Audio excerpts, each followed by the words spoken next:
the other day, last week.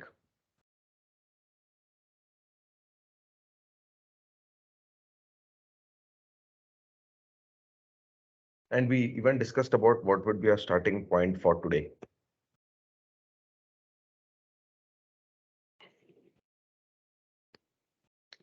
Yes.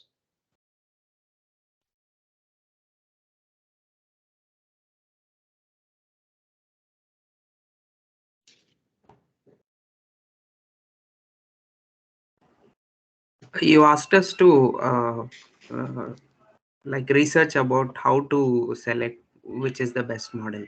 Correct. Awesome. So let's start with that. Yes, sir. Okay. Who wants to go first? Like I've done some research, and what I understand is that we get to know which is the right model when we are doing EDA itself, based on the features, patterns in the data, visualization, etc. So we get to know there itself.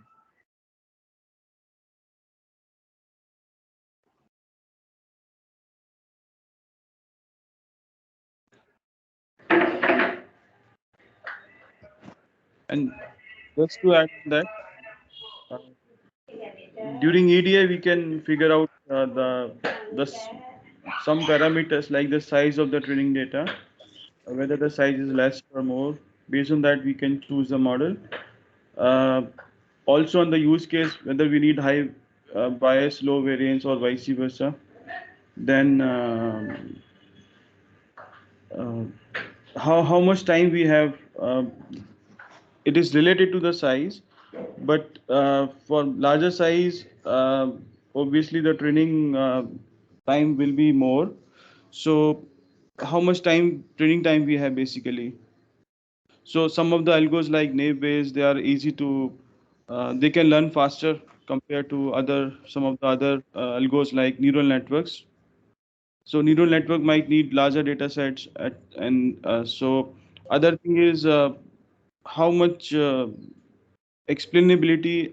I'm not able to get the right term, but uh, is there a relationship which is very obvious between the predicted variable and the dependents or the independent variables? So if it is linear, then we can use some other algorithm. If it is not, then we need to use some other sort of algorithm. For example, uh, we can use logistic regression if we know that linearity is paramount. And uh, some of the things also depend on whether there is a use case for the supervised learning or the unsupervised learning. Based on whether if the training data has a response variable, then uh, we can use supervised, otherwise unsupervised. And most important, I think, is the use case. Whether it is we are going it for aviation industry and medical industry, or we are going to use it for some other industry where we can afford some of the error in prediction. Okay. Okay. So I was trying to actually, the way you mentioned prepare an Excel, Mm-hmm. I couldn't complete that, but that seemed logical to me. I mean, uh, that seemed very effective way of summarizing that. So I'll you're talking about which Excel? You mentioned about a tabular structure of the different algos and the various parameters to consider while choosing those algos. Oh, you're talking about this one, is it? Yes, If yes, you're able to see my screen. Perfect. Awesome. yes. So Soumya, this is going to take time, but This is ensure yes. maybe in a month or less than a month or 3 weeks time, you have this completed. And this will act as a Bible for you throughout your career. You don't have to explore, you don't have to go back to your, notes or learnings. This is all it is. Right. And with time, this gets registered in your mind. You don't even have to look at, oh, what is this? What is that? Right. This is our ABCD of AI. All this algorithm, right? So I'm not sure how your machine learning module went, but at any given day, even in your sleep, if someone asks about, oh, what are the assumptions of logistic regression? Oh, what are the hyperparameters for logistic regression? You should be in a state to talk about that. That's my vision, right? So spend some time and let me know if some of these are not covered or probably you don't know or you don't understand. I'm more than happy to talk about those things Sure. from all Thank of this. Okay. So actually, we received the recording of previous batch, the Okay. for the sessions which you have taken. Mm-hmm. Yeah, so I've gone through the recordings for day one where you've mostly covered stats. So our module was mostly focused on implementation of these algorithms using some data sets like iris data sets and all. Correct. Correct. So there, because the stats module did not go well, I had to repeat stats for day one. So you can start from day two if you're really looking for ML in those recordings. Yeah, sure, Okay. sure. So the way I have uncovered a few of the algorithms, you need to do exactly the same. Okay. Anyways, now moving on. So now, if you actually look at it, this is, I mean, based on size, and again, I think Soumya's answer was more on the EDA again, right? He would try to look at the relationship, he would try to look at the linearity, and based on that, he would take a call. Okay, fantastic. Any other answers? Maybe within the class of problems, in addition to identifying the model based on the data and the task Hmm. in hand, Hmm. within the set of models, we Hmm. might also need to use k-fold cross-validation sort of thing to identify the best model that will act, I mean, which will give better result for that given data set. Okay. So now let's say okay, my question to you all is, let's say you have a CPG industry, let's say Unilever, okay, and they have reached out to you with a problem of customer churn. Okay. Now, how do you decide which model to use? Okay, so there's a specific task here. You know, oh, if I'm solving this problem, it has to be supervised learning, it has to be classification. You know that. It's a Now, within, binary. yes, correct. Within binary classification, you have logistic regression, you have Bayesian tree, you have random forest, you have SVM, you have all boosting algorithms, GBM, ADA boost, right, and then we have XGBoost, and then we have other boosting algorithms, and then we have stacking algorithms, and then we have neural network, and then we have deep learning models. So even if we cut down on a particular task, okay, then we have KNN, which I'll put KNN here. We have KNN, we have name bias. Okay, you. so we have these many algorithms. So we are trying to identify the or cluster the user segments based on some distance. So KNN could be one good way because we are just trying to find the similarity or dissimilarity. Okay, no, but at the end, I want to use your model, the model which you're building, to predict which customer is gonna churn in next few months.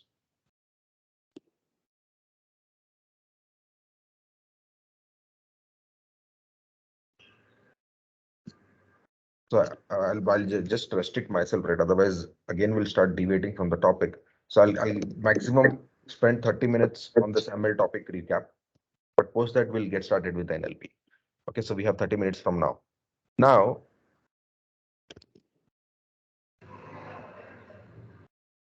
how do you decide? Yes, so I think it was Kadiresan who mentioned, oh, I'll use K-fold. So in K-fold, do you want to try with all these models or you want to subselect some of those? If you want to subselect, how do you decide which one to?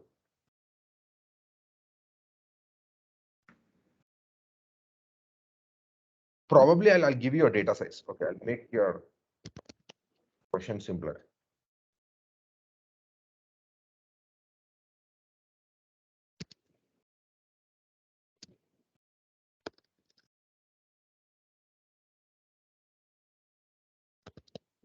This is your data size.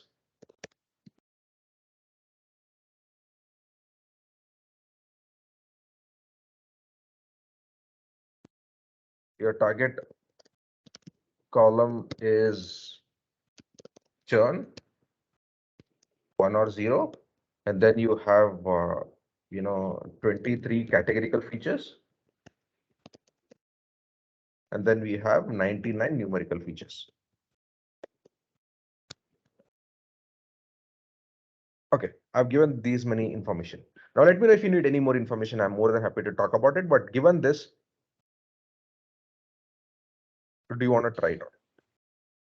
What's the available time, sir? Like how fast we need to deliver the product?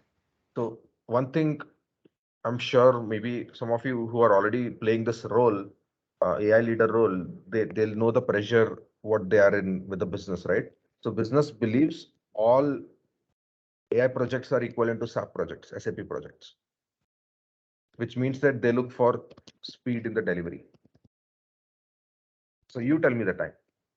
I'm okay. You tell me the time, what it can. So usually, if you ask me, the POC, right? Just to show the first cut of output, even before you productionize it. So from ideation or business understanding till prediction or presentation is usually 1.5 months, which is 6 weeks.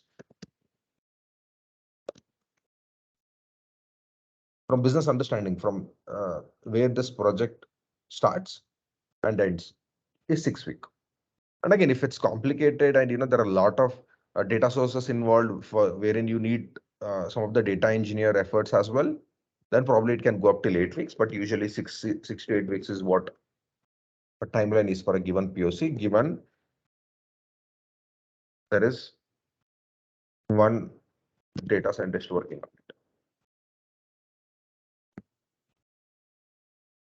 on it. Akshay, one more question. Data size, how do we know this is practically? I don't have any exposure, but saying this is big, this is medium, or this is small. Okay. So this data size looks medium to me, but I'm not sure.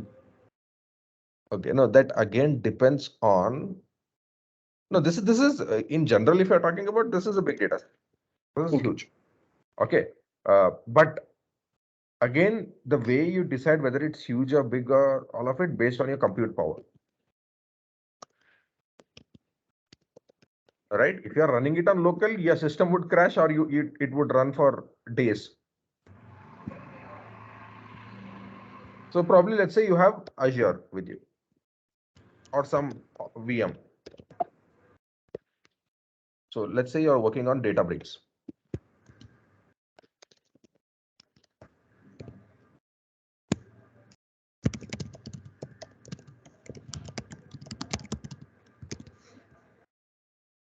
Yes, quick. So, Pravina here, sir. Hey, So, Praveen, tell as me. per the data given and the um, target column and numerical column, what I feel is it is two-class classification problem. Correct. Okay. So, and we have only one target column, and the number of columns as well is less than the features is less than 100 or something. So, in that also, when we do EDA, we can ignore many dependent and not dependent columns we can ignore, so the number of features will be less. So I would go for two class logistic regression or SVM, two class. Okay. Yeah. So Pravina, good point. But just to get things straight, so initially you had 500 features. You did all your EDA data preparation, and finally you arrived at these many features. Okay. Before you start training your model, this is your features. Okay. Okay. So I So you would go told for two you class told logistic regression, which is fast linear regression or logistic regression, which will be little faster since I have a target column as one. Um, Doesn't fast depend on the variable success because At least in my experience, I've never seen the regression running faster in production. Mhm.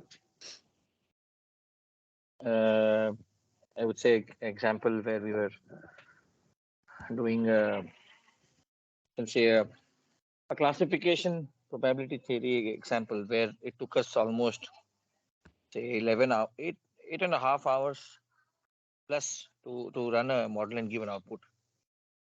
Mm, Though the features mm, were pretty less. mm. So is it fair to say fastness is the only criteria, because there's like tons of other criteria, right? Like computation power, what computation doing, how features are, what have we selected as part of a EDA, so on and so forth. Just Exactly. a That thought. is correct. So I believe it's Sandeep. Yeah, yes. So Sandeep, I mean, that's the point I'm looking for, right? So the point here is maybe just to give a background if you're not on day one. So I asked this question because this question came as a part of we were doing a text classification problem. We were trying one of the text classification problem. That's wherein I asked, okay, which algorithm we would go ahead with for from all of this. That's wherein, I got a response, most of them saying, let's try all of it. And then whichever gives best accuracy, let's go ahead with that. So my response was, this is what beginner data scientists do. And I believe you all are not beginner, right? I assume you all are to be SMEs or experts. So now given that, how do you decide? And assume that you are using your Azure, which burn rate is high, and on top of it, this is the data set. Do you even have a money and time to try out all of this? Not really, right? So that's wherein you'll have to be really good with these algorithms in terms of what are the role played by each of this. That's wherein I gave this Excel to everyone. Uh, if you have understanding of all of this, trigger, assumption, what, how, equation, formula, loss function, where, when, pros and cons, hyperparameters, and all of it. So if you have the details about all of this registered, then I think you should be really good in terms of what to decide. Now, I'll give you a simple example. I think Pravina, you mentioned SVM and logistic regression, Yes.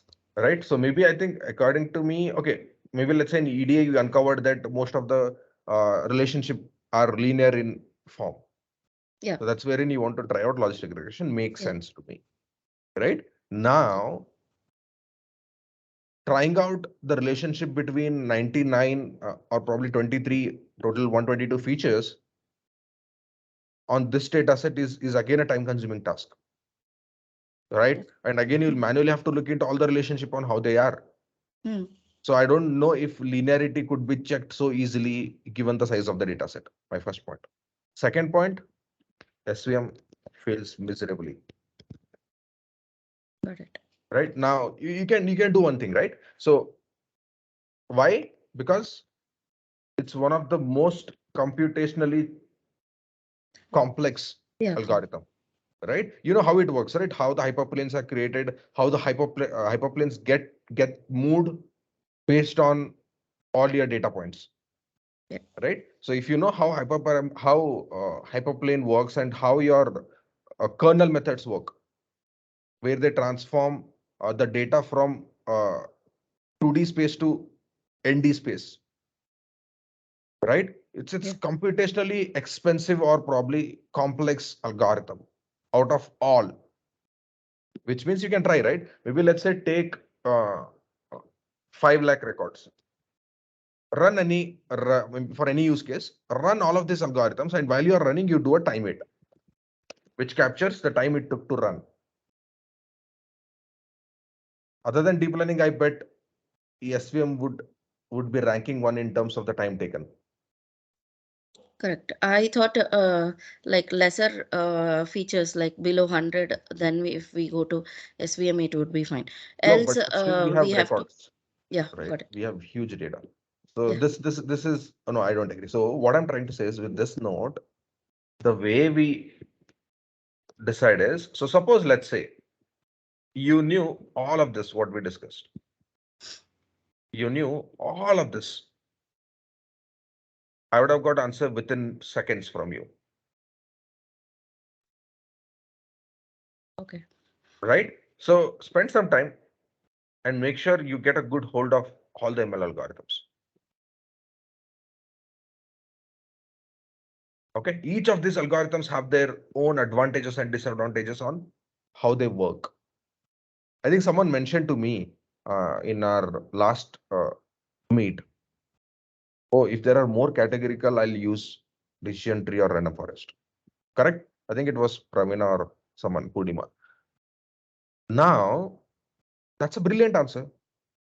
And now if I ask you, why did you say that? Do you have an answer for it? You should have answer for it. How? Because it's a tree-based algorithm. It works on the simple rules. That's wherein if you have categorical features, it becomes easy for a tree-based algorithm to navigate through the journey of tree and leaves. If it's a numerical feature, there goes a lot of effort in doing binning. You all know what is binning, right? Yes, sir. Correct? Yes. So that's wherein that those binning are not optimal sometimes. So if you have more numerical and less categorical, probably your RF and DT are not the first choice. And if there are nonlinear relationship existing in the features, maybe when you test it for one or two, your first bet should go on boosting algorithms.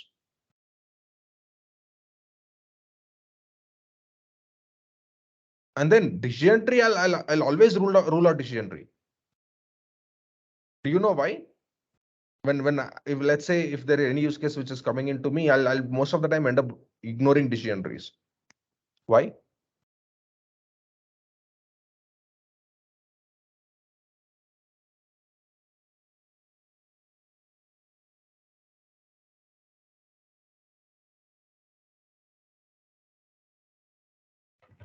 It is also computationally expensive.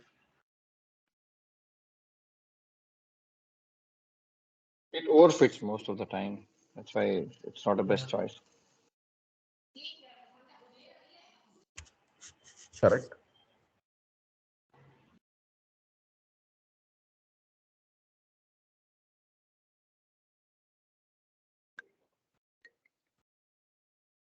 So that's where I have a bit of a problem. Right? We are getting into NLP, and like I explained on day one, NLP is completely dependent on ML, stats, deep learning. These are the things what we are learning. Everywhere you'll be using either machine learning or deep learning algorithm. So it's a combination of your unstructured module plus the other modules. That's all. It's all about connecting dots. Now, if I feel you're not confident about the ML, then it's a bit of a worry for me. But anyways, so you should know, right? So decision tree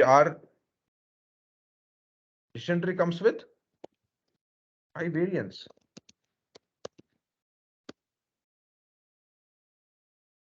Why high variance? When you're trying to plot a decision tree yourself, right? You will understand that it's a simple rule based. Even humans can do a decision tree. When I say high variance, which means that decision tree have a highest probability out of all algorithms, which can lead to overfitting because of the trees and leaves what it gets created. Now you need to put in a lot of effort in fine tuning by doing stemming or probably whatever, right? You want to cut some of the leaves in the bottom. So this is impossible task. You can never fine tune decision tree to its fullest.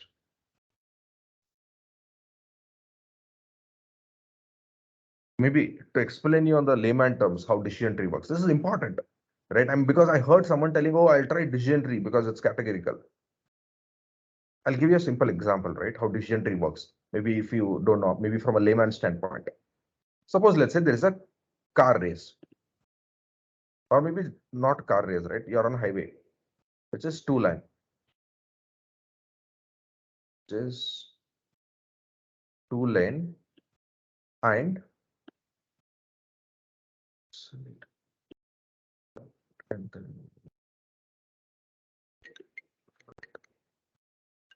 Okay, so these are the two lanes what we have. Now you are here. This is you. Green is you. Okay. Now here there are there are three cars in front of you, and then here you have two cars.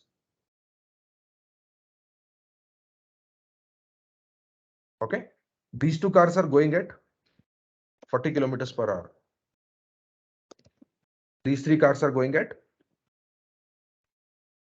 90 kilometers per hour. Okay, so now you are given one chance to change your lane. You just have one chance to change your lane. That's it.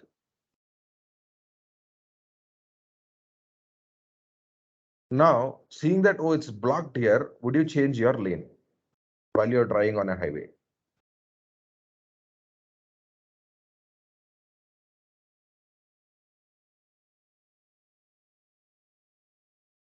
Is my question clear?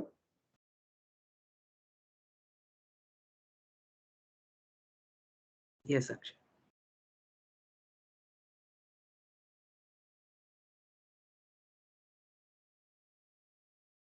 So yeah, I'm looking for an answer.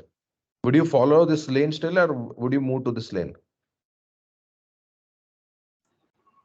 Probably we'll wait for the orange vehicles to pass and then overtake, but not travel in the opposite lane. So now, I mean, my right now the situation is you're here. You don't have a visibility further to this. Would you change your lane or would you stay on your lane? No. What won't change? There is no visibility, sir. No. But here you have a visibility, right? You know that till here I'm good. But you have a chance to change your lane only once.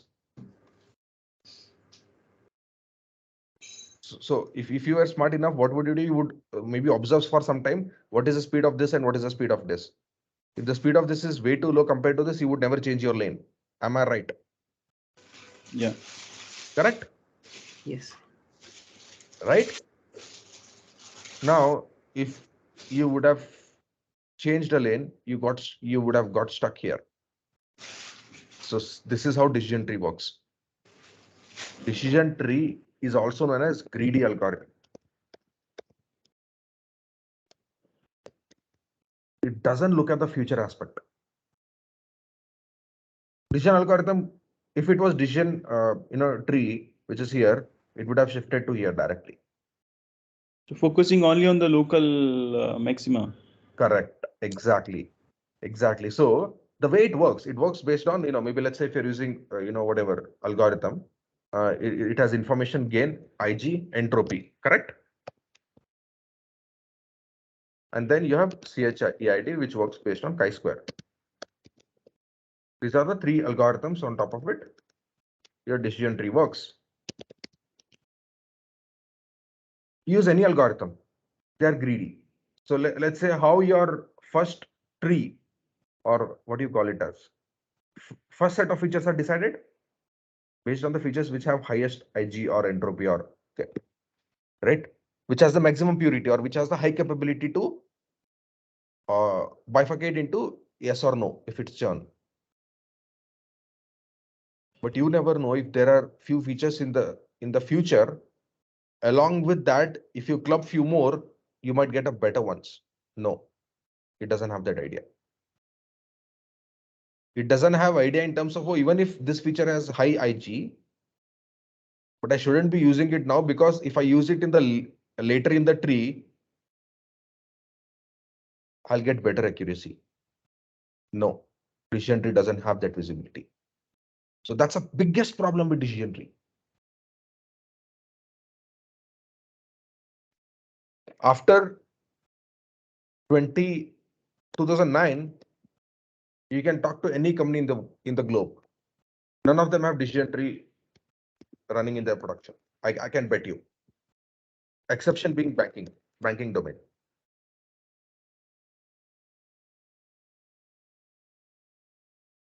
In packing domain, most of the times you see either decision tree or logistic. Why? Because for them, transparency is of utmost important. They want to see how the predictions have come out. But now I think we have transparency for every algorithm, right? Through its interpretation way, explainability AI. But yeah, so this is the major problem with decision tree. I would rather go with random forest directly. Why all of these disadvantages are taken care by its bagging and bootstrapping method.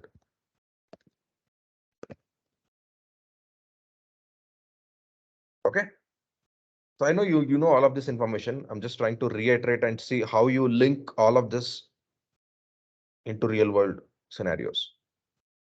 Maybe if you are still not clear with all of this concept, I'll recommend you to go through all of the recordings from the previous batch. Okay. So with that note, before we close, I have another 12 minutes on machine learning. So I have a simple question for you. Very simple question. Did you build churn model?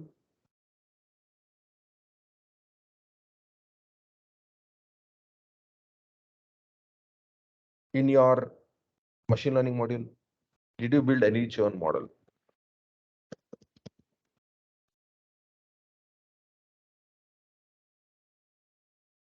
Yes, no? Or I'm not able to hear you guys. I don't think so. We We have did. built at least so far Okay. in So I any think, other classes. yeah, so maybe we might have built a telecom churn model. Yeah, yeah. Correct? That, Correct? yeah. Okay. So now you built that model, you used all your, algorithms, you did EDA, you completed your AI life cycle and built this model. Right? Assume I'm your end customer. You say that 1, 2, 3, 4, these are the customers who have high risk of churn. Let's say 90% probability, 85. This is how the output looks like. Correct? Maybe let's say out of 100 customers you had, which you trained your model on, let's say it's a hypothetical situation, out of which you're giving me these customers are at high risk of churn. My next question to you is, when in your presentation you present me that these are the customers who are at high risk of churn. My question is, by when?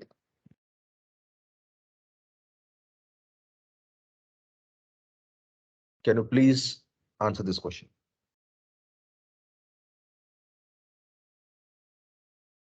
What was it? Can you repeat that, Akshay?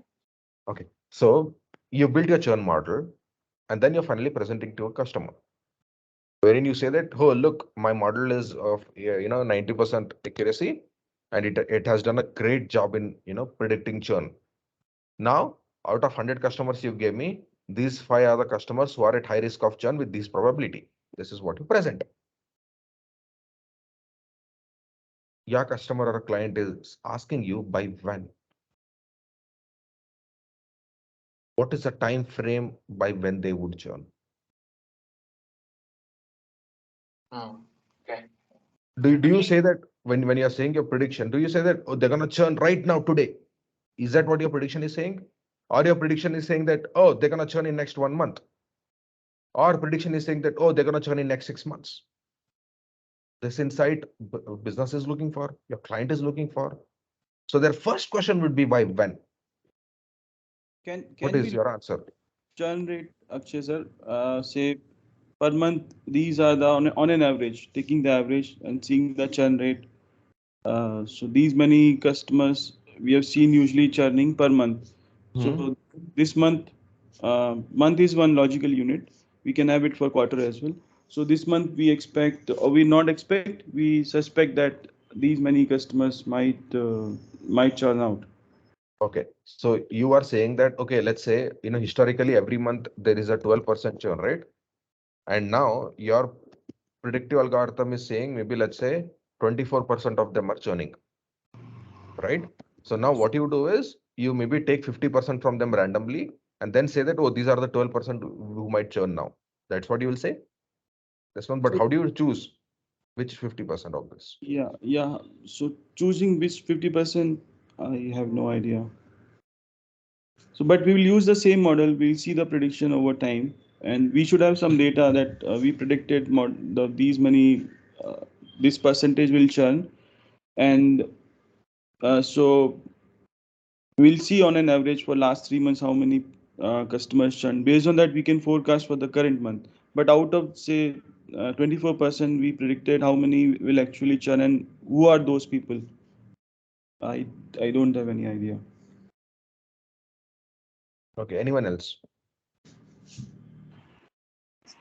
So Akshay, can we make tenure as the target field and separate out all those who are going to churn and predict on the tenure? Is that a No, good way? no.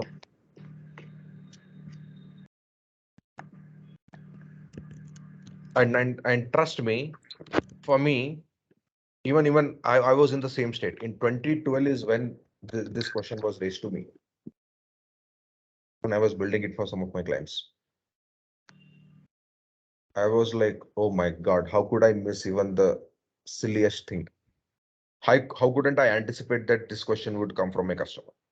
Can can we also see the probability, higher the probability over the churn rate rather than saying Yeah, one? that's okay. That's okay. But you're telling me that out of these three, maybe this month or today or in next 15 days or in next week, these are the customers who are gonna churn. That is what you're trying to say. Yes. But what is that? Is it today? Is it this month? Is it next month or next 3 months or whatever?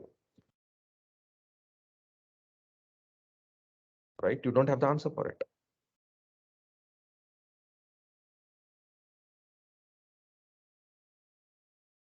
So my point to you all is, which I which I'm reiterating, which I explained in the day one. Please have outside in approach. I'm sure you completed your machine learning model with inside out.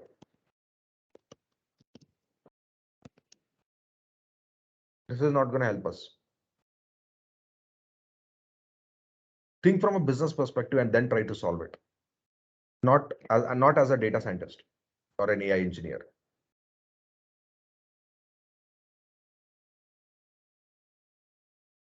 If you don't know answer for this, then I'm sorry to say that you're not good with ML at all. Your 4 days of ML is waste.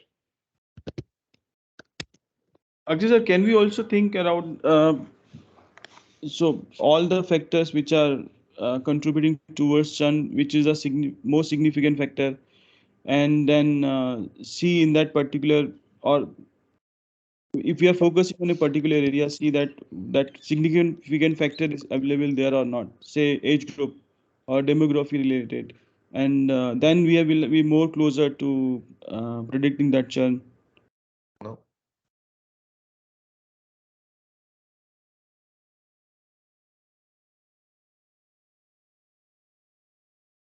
But isn't this churn calculated on time bound? I mean, just thinking aloud. To be honest with you, I have not done this, but isn't this churn data what we get? Isn't that churn data time bound? So, let's say monthly data or quarterly data, can that not be a factor to say will they churn in a month or a quarter? I mean, you're going in a right direction, but just to add some thoughts there, right? So let's say you had a telecom churn data, right? All you had is maybe, let's say, I don't know if I have that data with me. Just a second. Maybe when we find Because out why he is churning because of what services going down. wait. Let's do this. Wait. Let's open one of the telecom. Let's open that data set so that it becomes easy. Senior. Yes, this is the one, right? So now, if you look at it, we have with us how many columns? 21 columns, right? Okay, these are my columns. So I have customer ID, what gender they are, whether they are senior citizen, whether they have a partner, whether they have dependents, what is the tenure, okay? And then phone services, multiple lines, internet services, online security, blah, blah, blah. So these many data sets I have. Okay, in this, there is no timestamp. Maybe let's say I'll extract this data for you for today, whatever is in my Mhm. DB. I'm giving you today's, and maybe you can calculate from when they have come using the tenure, right? But and then obviously I'll have end date, right? When their end date was, using which I'll calculate the churn column or target variable. So now, how do you decide? Uh, This is all I have. I was trying to say that we know the factors responsible for churn with some probability. We can connect with the business, try to understand which of those factors are prevalent in that area uh, that the business is looking into. Say it is say Bangalore. So in Bangalore, what are the factors? We know the factors, but what are the prevailing factors there? Business only will know. So say new competitor is coming up, that could be another reason. But in and we are saying that uh, then whenever that is true, we see more churn rate. Now, is new business coming in Bangalore or Baroda, for example? If it is coming in Bangalore, then the people who are, and we predicted from our model that both in Bangalore and Baroda, there are people who might churn. So, but with this additional information, we can focus more on Bangalore. Okay. Okay. No, not really an answer. So now I think we have another minute. I'll close this. So Sandeep was going on a right direction. There is no doubt. So before you start even building this model or use cases, you should ask question, do you also need by when? They say yes, or it's by default sometimes, right? So that's wherein for you, you need to approach your ML problems using this observation window and target window. If you don't know what it is, then please explore and learn about it. Very, very, very important. Or maybe on day 3, let's spend another 30 minutes in recapping machine learning, and I'll probably take up some of the topics which you don't feel comfortable with.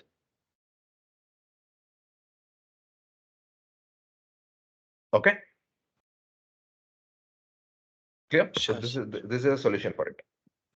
Now, moving on.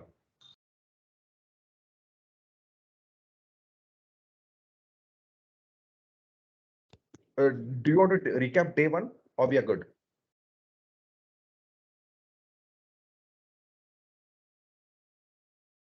We are good with day 1, everybody, right? Yes, sir.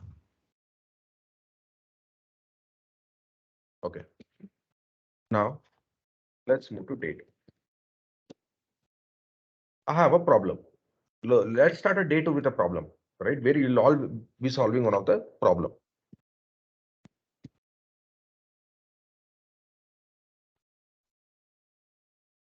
I am from Flipkart, or let's say not Flipkart. I am from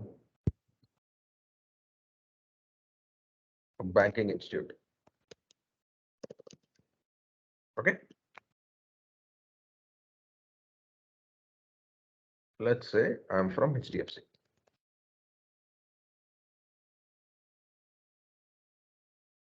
Now, every day I get at least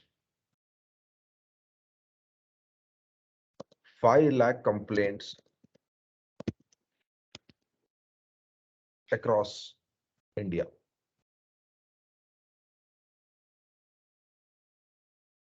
This is back in 20. The scenario is 2060 or maybe 2050. Okay. Now, based on the regions, there are people who manually navigate these complaints to the respective department.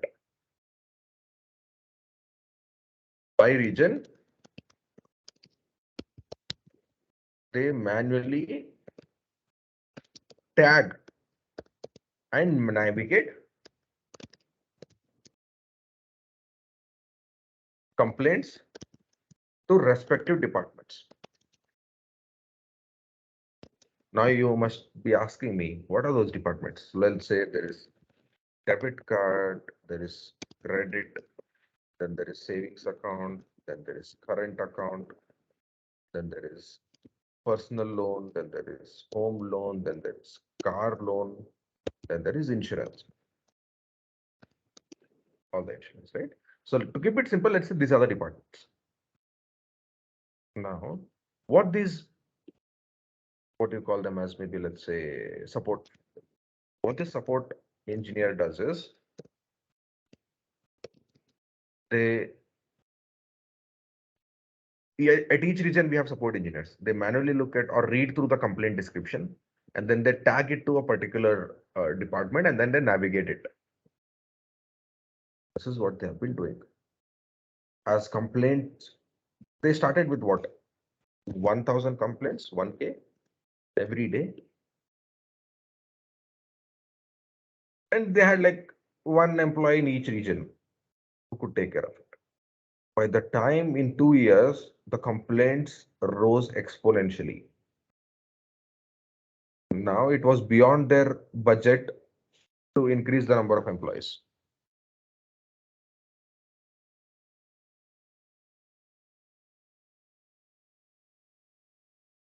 I'm hearing AI, AI, AI everywhere. And you being a SME in that, do you think this problem could be solved using AI?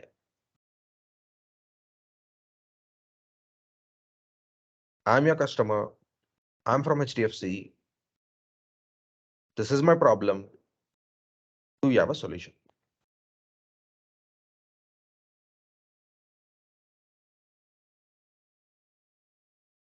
Yes, this is, I think, possible. Okay. What all you need from me? Need a, so you are saying support, what is that row number, column Z? Support engineer, is it? Yes. So there is a support engineer who manually looks into all of those complaints. He reads the complaint description, and based on what is written, he tags it to that particular department and navigates it, saying, "Hey, look, you have a complaint from so and so person. Forward it to this department." Yeah, I His need job is keywords only for, to do that. so there'll be a support group for each support. So let's say desktop support, laptop support, Wi-Fi support, router support. So we'll extract the keywords from the case description. If the keyword match happens, then we route it to directly that support group. Okay. Okay. I like this approach. So basically, Sandeep, you approached in an unsupervised manner. Yeah. Okay. So, but the accuracy of this is not sure, and probably you would not know, right? And you are approaching in this manner. Correct. You are approaching in this manner. You have a reason to it. Maybe it's the first thing, we don't know about their data, how they are, tagging their data or whatever, right? I'm not sure if they have a labeled data. That's wherein you're going with this approach to ensure you do this process with reducing 80% of their workforce, Support. right? Yeah. Because Support yes, tickets. you still need 20% just maybe do further validation on top of it here and there, right? So this is what the approach you're taking. I'm aligned. This is 100% correct, and this is what most of the people have done. Okay. And now, do we have any other approach? Okay, this is good approach. I like it. Do we have any other approach?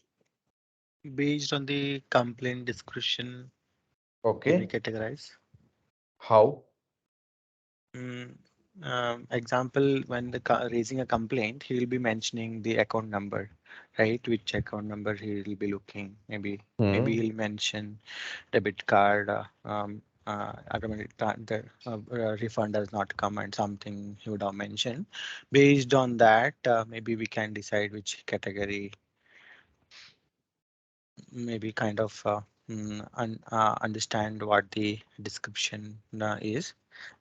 Based on the summarizing, maybe this could be a candidate for this category. Maybe interest is not calculated. Maybe he's talking about the saving account. Maybe transaction is failed. Maybe he was talking about the credit card or debit card refund not happened. Something like that. We can identify which categories belong to based on the complaint description.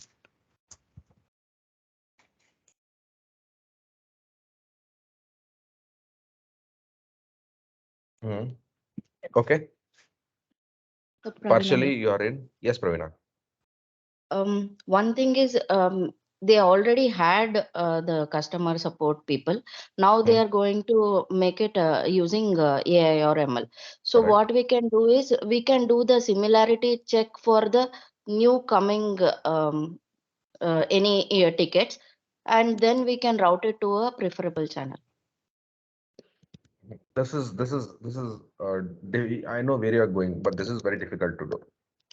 I think more than this, Sandeep's approach would work better Yeah, because first we similarity. need to get the keywords extraction from the new tickets, and then match with the similarity check with the already in the database, and then we can route it to the channel. For that, we need to already do the EDA for the already we have some of the tickets, right, which is in our Hmm. database. So we have to first do the classification for that and put the keywords where exactly these particular channels are already in. So when the new ticket is coming in, extract the keyword, find the similarity check, route it to the preferred channel. Same thing. Okay, I'm aligned, but I'm looking for a better approach wherein I'll confidently replace 95% or probably get rid of 95% of my cost, not 80. My goal is Can to I have. can I go to the ITSM tool which the client is using, extract the data, label it as a first goal, and then uh, followed by text analytics, because we have to use text, but if we get label data, accuracy might be much better. yeah, you nailed it. That is what I'm looking for, right? So now let's do this. So what is the data requirement? What are data you need? I don't know. I don't even know what all I have in my DB. You tell me to solve this, what all data is required. I'll give you that. So maybe you might say, oh, I need customer ID. I need maybe all of those demographics details, right? If they could share, that's okay. And mainly I need their complaint description. Hmm. Correct? I need this. Then, Mm. since you are saying that from last 5 years or whatever, you have been tagging it manually, right? Which means that Mm. by now you would have had the information of what department you navigated them to. Correct. Correct? So was it debt or was it savings or whatever, right? So you will come and ask me, just need these three data set, and I'll do a magic for you. This is what you would say, right? Done. Mm. Your data requirement is in place. What next? Once you have data, maybe you'll start, doing EDA, you do text cleaning and all of it, right? Where you try to get rid of stop words and irrelevant texts and whatnot from that. And then you try to do some EDA on top of it to see how many complaints are from debt, how many complaints are from credit and whatnot. And then finally, well, let's say the size of the data set is you have 1 trillion rows. Okay. Now, your next logical step would be simple. It's a simple multi-class classification problem. Yeah, exactly. This is what Sandeep was trying to explain. I'm just elaborating it, right? It's a simple multi-class This is classification what problem I where, was also trying to explain, sir. okay, then maybe my bad. I couldn't catch it, right? So No, I didn't put the vocabularies properly. Sorry. okay, so here you have your labels with you, you have your description with you. All you need to do is multi-class classification.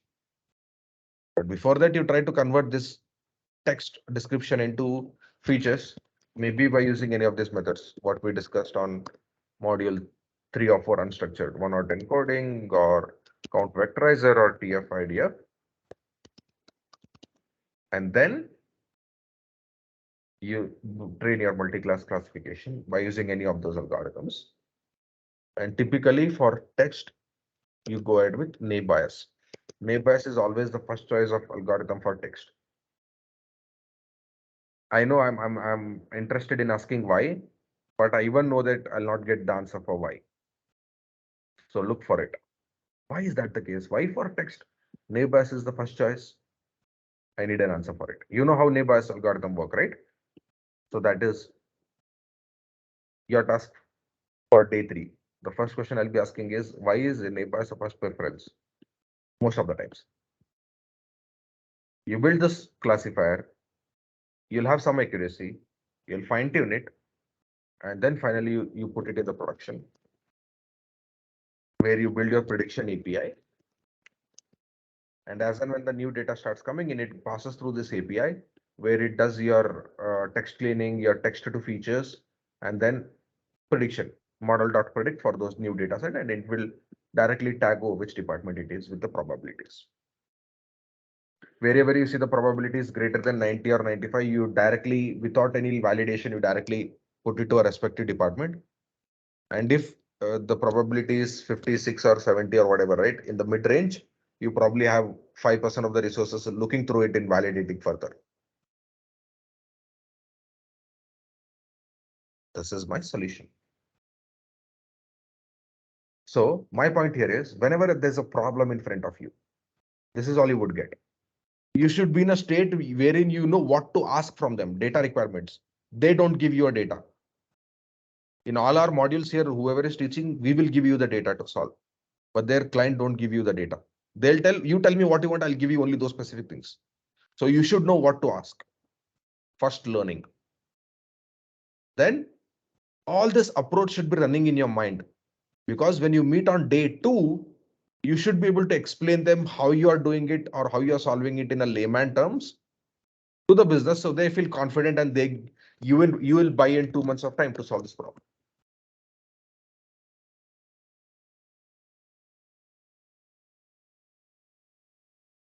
Yeah, absolutely. Okay, so I want this practice to be followed going forward for every module, right? Again, don't go with a technique and learn about it. Pick a problem, understand the problem, approach the problem, and then learn a technique. So now our first project was to learn on text classification, but we started with a problem. Okay, now let's solve this problem together on the call in the class. Okay, so I'll be sharing this data with you, and I'll be sharing the notebook as well, because I know writing code from scratch in the class is not I would say effective way of doing. So I'll share the notebook as well. Let's try to do it on the go over the call. Okay, so I know maybe some of you are in the classroom, so I'll give you the break at the right time. So we'll break for 15 minutes. We'll be back at 11:30 and we'll start directly solving this problem. Okay, so today I'm aiming to solve at least 5 problems on different NLP applications. Okay, Sure, sir. all right. See you all in next 15 minutes, but be ready with your Jupyter notebook and all of those things. We'll solve this problem together. Thank you.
Is everyone back?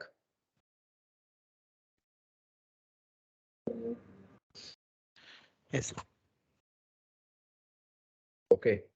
So I'm sharing the data set.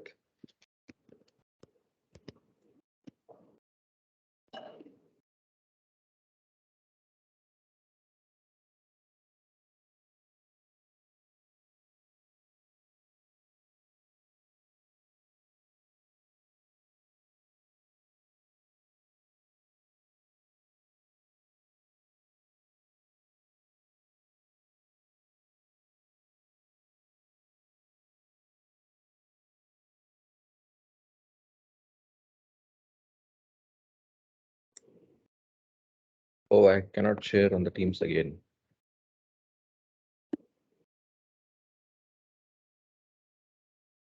Oh, who's the intern we have with us? Rahul, I guess. Hey, Rahul, you there? Yes, sir, I'm here. Okay. So, okay, can you just WhatsApp me? Hi, I'll send you the WhatsApp and you can send it to the group.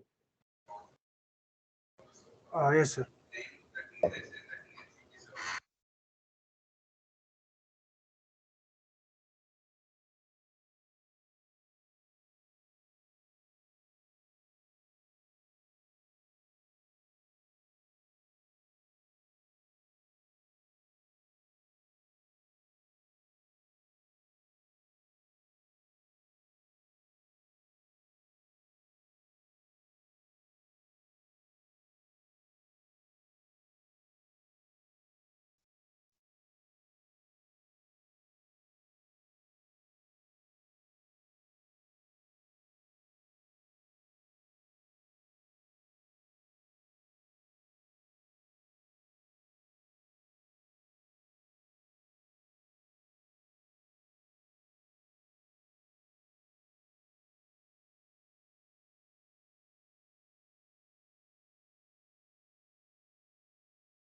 Rahul, did you text me? Sir, I don't have a WhatsApp number. I have texted my message in the chat.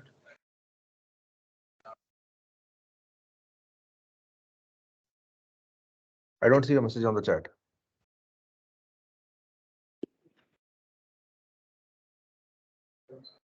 Sir, did you get it? Yeah, I got it now. Yes.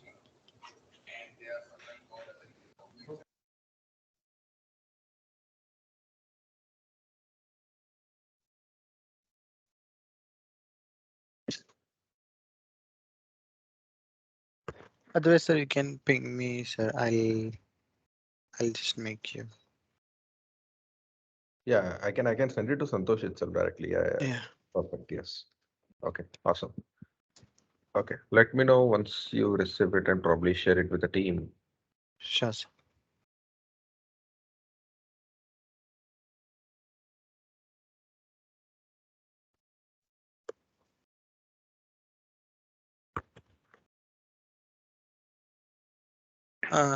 Rahul, can you make Akshay sir as a presenter as well? Meantime, Yes, Santosh, I'll do it right now. then Akshay sir can send in the chat as well.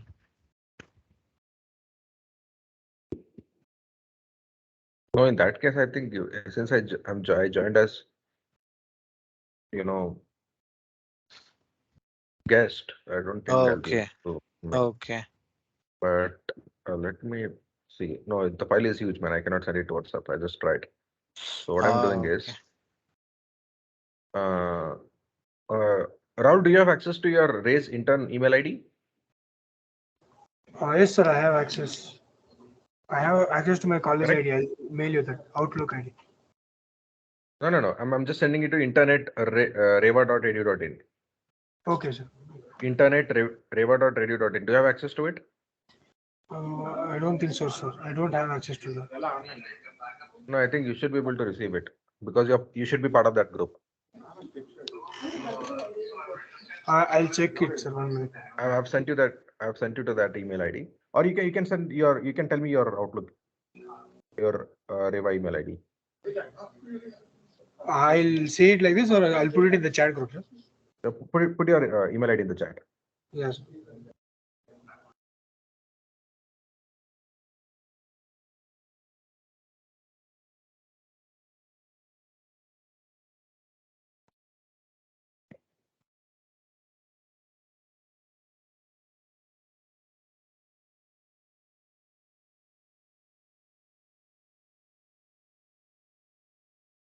Yeah, got it. I've sent you the email. Please check Yes. if you have got it. Yes, sir.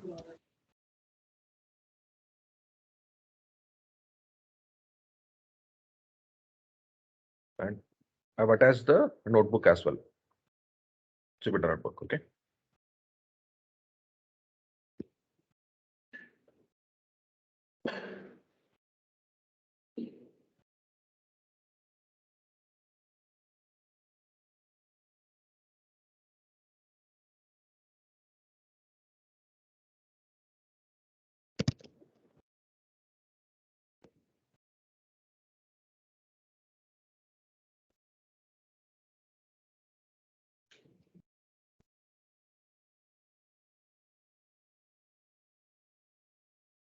Let me know once you all receive it.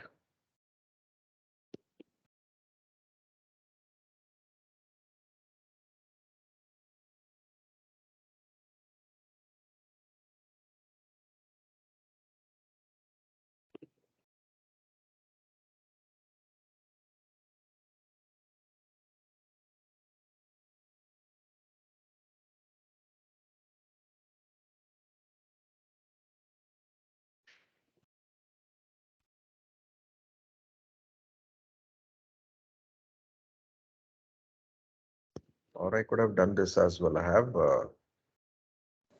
Sir, I'll put it in the chat itself, or I'll put it in the WhatsApp group. I No, no, can no. put. WhatsApp doesn't sound. I mean, the file is huge. Okay, okay, sir. And anyways, I've sent to AI02 as well, this group. So you might all receive it.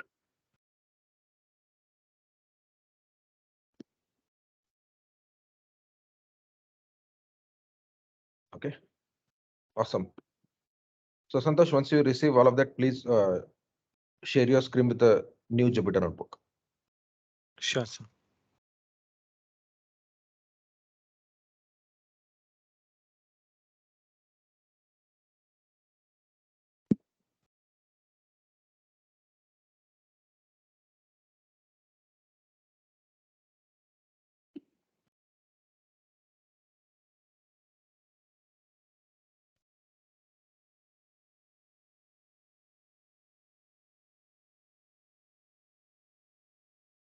Rahul, did you share it via email to everybody?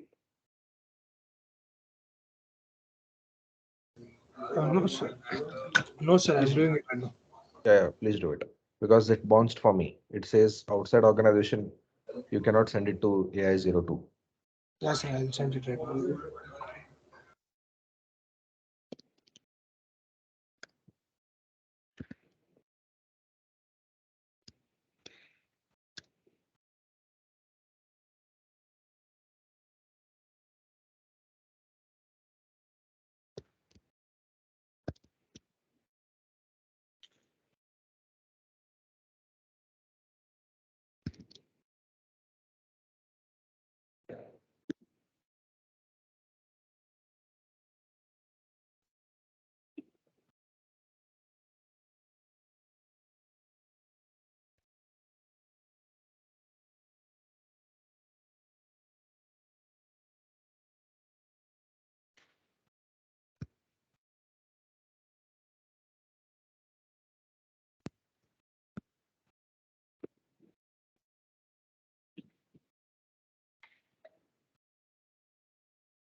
Sir, I have sent it through WhatsApp. I have zipped the file and sent it to through WhatsApp, sir.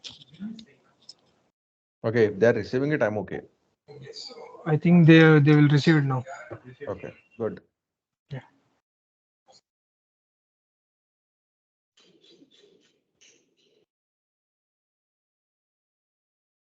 So meanwhile, an assignment for this week would be assignment number 1. Maybe Rahul, you can take a note and put it in the LMS as well. List on all the use cases or applications of text classification across different industries.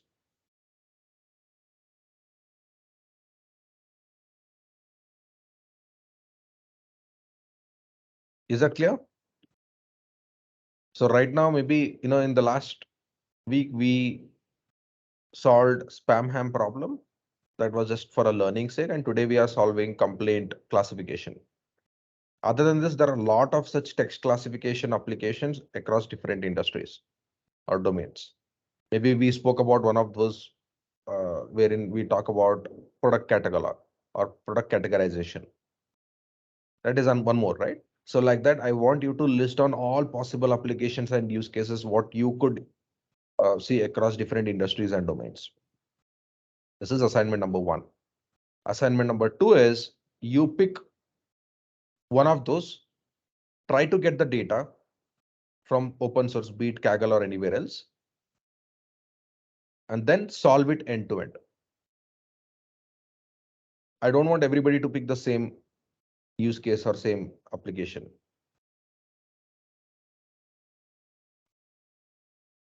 Are these 2 assignments clear?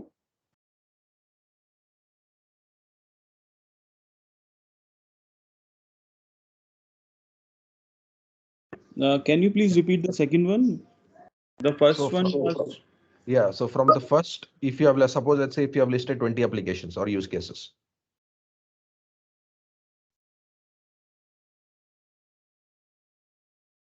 you will pick one of those, try to find the data from Kaggle or anywhere else open source, and then solve that problem end to end.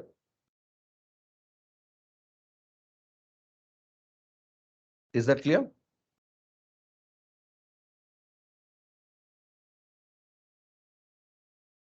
Yes. Rahul, you might have not shared the data. That's what I said, right? Please share it via or upload it in the LMS directly, right? Okay, sir. Please do it quick. So these two assignments are clear, everyone? Any doubts on the assignments?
Sir, I'm sending it now again in the group.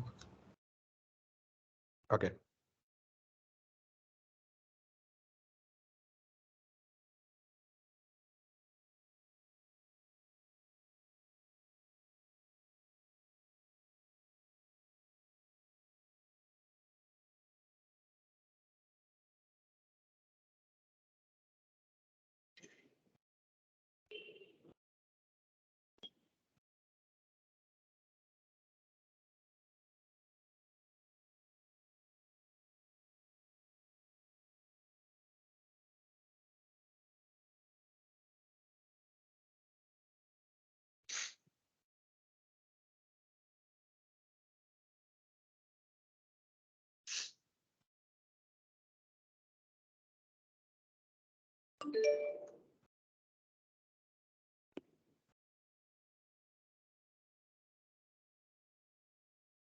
Is that done? Santosh, meanwhile, you can start sharing your screen with the Jupyter Notebook. Sure, sir.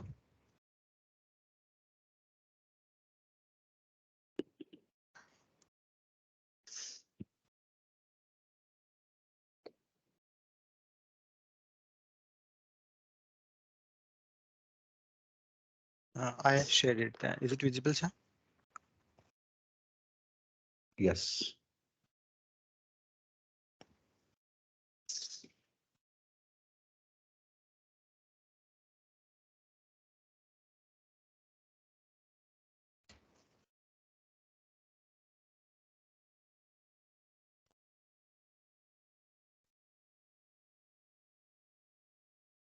So meanwhile, you all get the data. Let's start learning each line of code. Okay. So I hope everybody is okay with all the libraries what we have imported. Do you have any question on, oh, I did not know this library, or I don't know what this does? Few of them are common, what you might have learned in your Python programming. Few of them you would have learned in your unstructured data, and then rest in your machine learning. Am I right?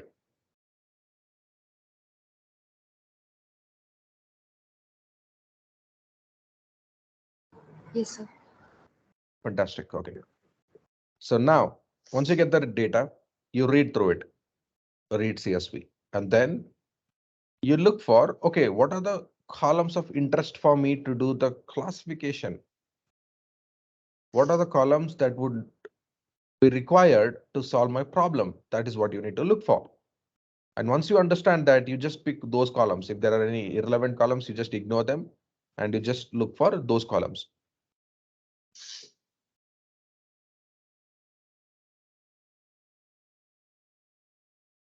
So maybe let's just wait until this is data is there in place. It becomes easy.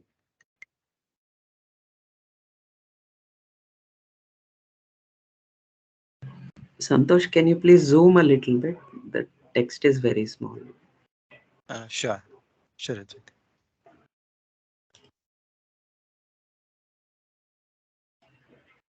Thanks.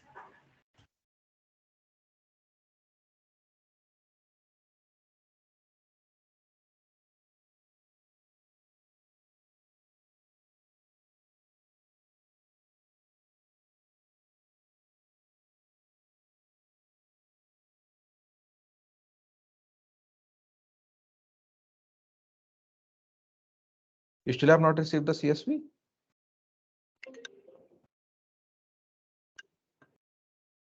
No, no, sir. Sir, I'm Rahul, uploading it in LMS, sir. Rahul, can why you it's please take? upload in the format of CSV or zip? A zip file, it's saying two last to be sent in WhatsApp or chat. It's not coming, so I'll do it in LMS. Yeah, LMS is fine, but please don't upload in the RAR format. Okay, okay. Thank you.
Do we have the data in place?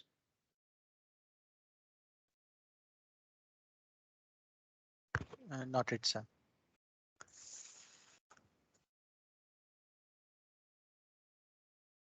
Rahul, may I know why it's taking so much time?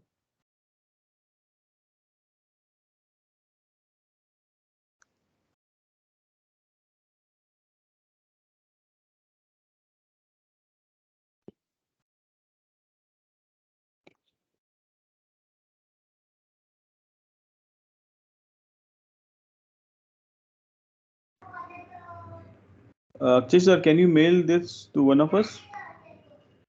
No, if it's I can send it to Gmail if it's Yeah. if I'm okay, I'll do that better. Where did we lose Rahul, man? Okay, I think Santosh has sent me his Gmail. I've sent it to you, Santosh. You Okay, can sir. check your Gmail. Sure, sir.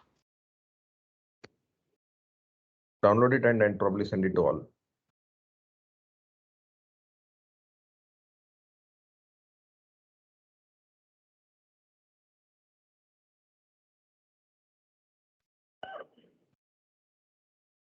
You got it, right?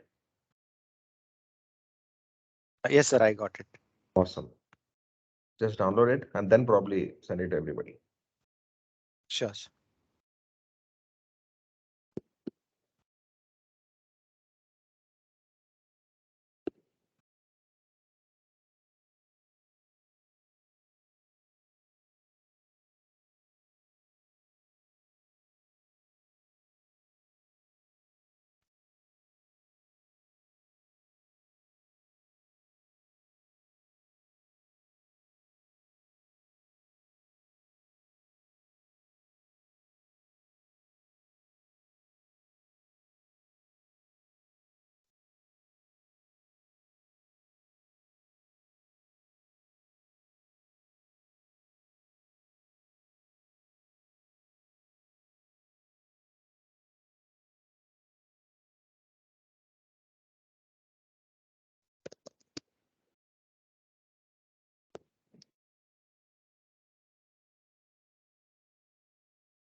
I've shared the Google Drive link. Please download. I pasted Drive link in the chat window. Good. Okay, so now read that file here. Rename your file name maybe to something else or change your Sure, consumer sir. components to something else and read it quickly. Sure.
Uh, what is your compute power,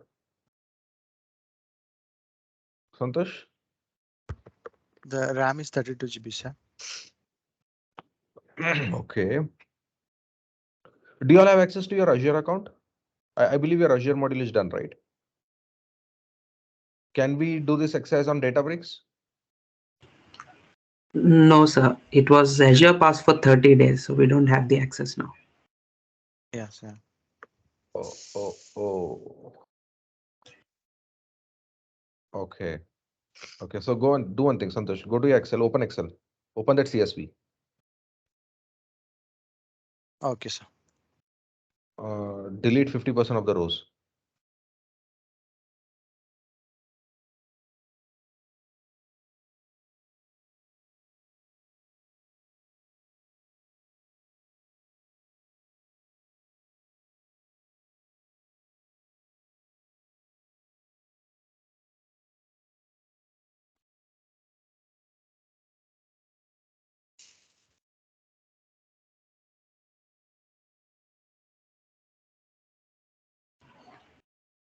How about trying in collab?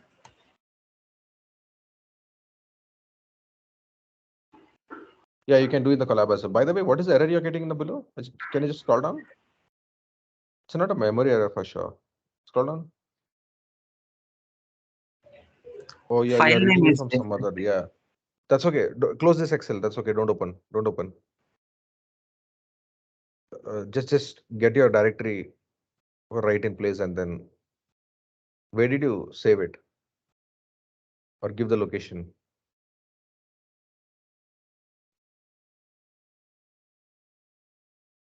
No, it's not able to find the path. Give Same your file folder. location. It's in the same folder. Yes, sir.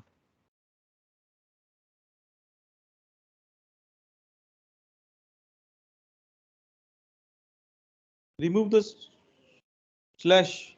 Yeah, I removed it. Still, yeah, it is permission Permission denied.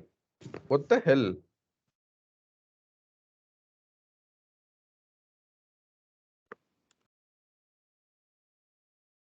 No, no, it doesn't work. Actually, it was opening, right? So, Yes, now it it's is done. done, sir. Yeah. Okay, great. All right. So now can you do a data head for me? Open new cell. Okay, so it's better to, that's the first step which we all will do just to see. This is the real world scenario, right? Where you will not be in a situation to open even an Excel and look at it. Right? So that's wherein you will have to do this head to see, okay, what all columns I have, what does it make sense for me to use? Right? So now we have date received, we have product. No, scroll up. Sub product, issue, sub issue, consumer complaint narrative, company public response, company, state, zip code, tags, consumer consent provided, submitted via, data sent, no, date sent to company, company response to consumer, timely response, consumer disputed, complaint ID. Now, to solve this problem, we all did a really good brainstorming on the problem for 15-20 minutes. Now, what do you think are the relevant column for us to solve this problem? You know the end goal. Yes. Or if you have any questions on the data, you can ask me. But I want you to pick the columns which are relevant for us to solve this problem. Any description of the consumer complaint? Okay. So where is that column? Which one do you think should we be using here?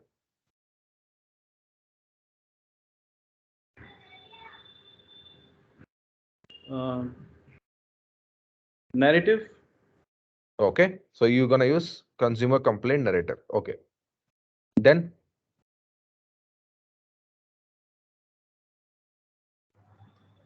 And Issue. what is the related product? Sorry, go ahead. Noor, you were saying something? Yes, sir. I was like issue. Okay, so you want to use issue and sub-issue column as well? I'm not sure about sub issue, but issue. Okay. Okay. Okay. Then And for which product the complaint was made? okay, so the product column.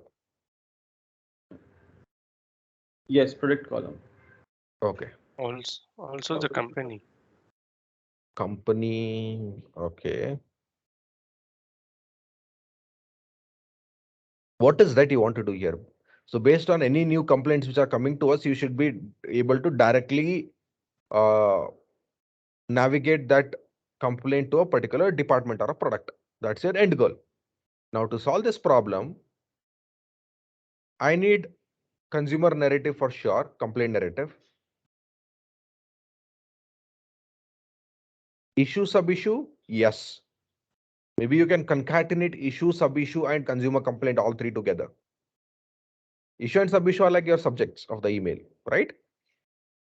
And then what will be your target variable here? What is your target feature?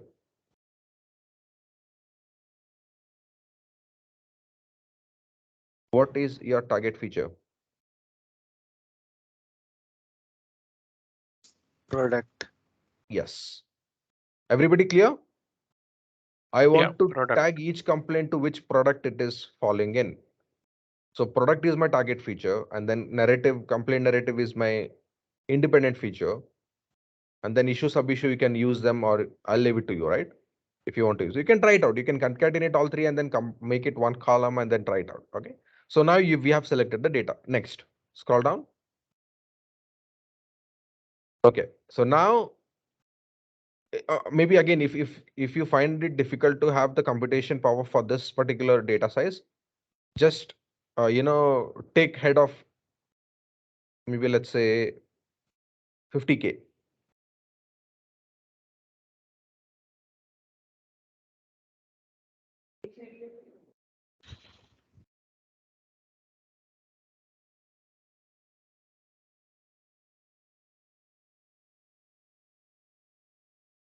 Yes, maybe do head of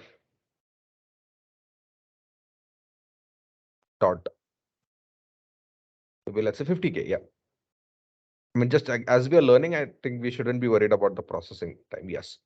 Okay. Now, okay, I'm subselecting the columns what we want, and then since I saw some of them are null in the narrative column. If you look at it in the head data, we saw some of the nulls already. So I want to get rid of those which are already null. So I'm doing not null. Okay. Now run it. Maybe columns are without the space, I guess.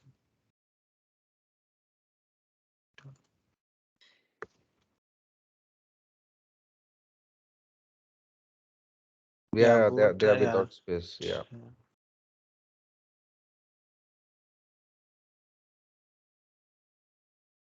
Above also. Yeah. Hope everybody is doing the same exercise while we go through all of it. Hope everybody is running it, Yes. understanding and running it, each line of code. Okay.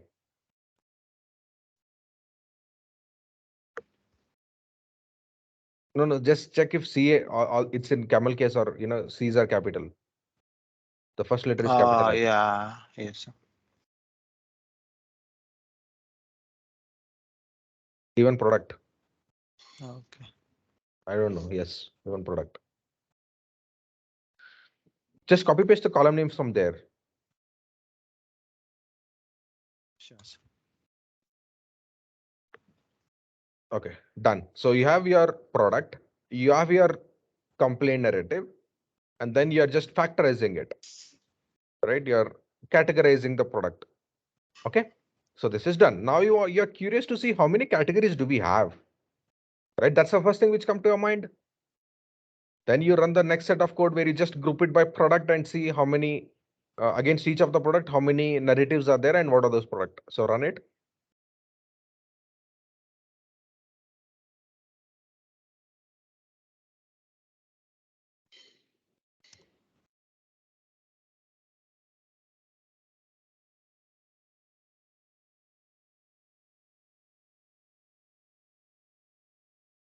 Done.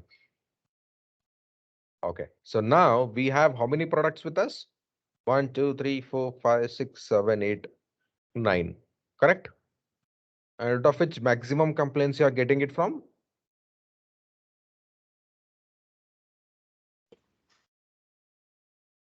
Credit reporting. Credit report. Okay. Clear? Now scroll down. What's next? What's next? What is the next step? Okay, you did some EDA, you looked at the data, you looked at how the distribution is, and maybe you selected the required columns. What is the next step?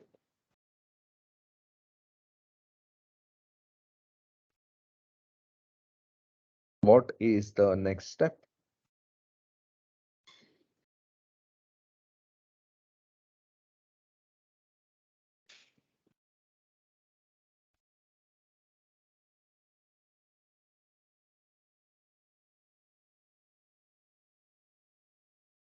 Am I audible or is that you're not speaking? Now you're splitting the data sets, and we are transforming it Transforming as in you're converting text into features. to features. Yes, sir. Correct? What we learned Yes. in our unstructured module. Okay. Is that the right step? Everybody aligned?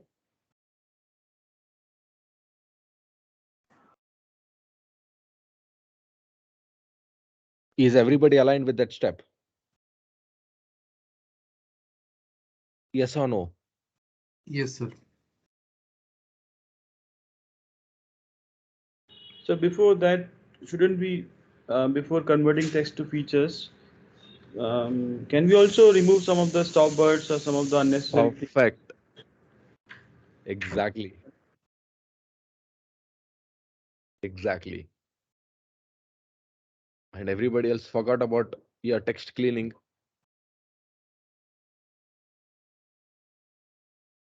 The first blunder is obviously standardizing it, right?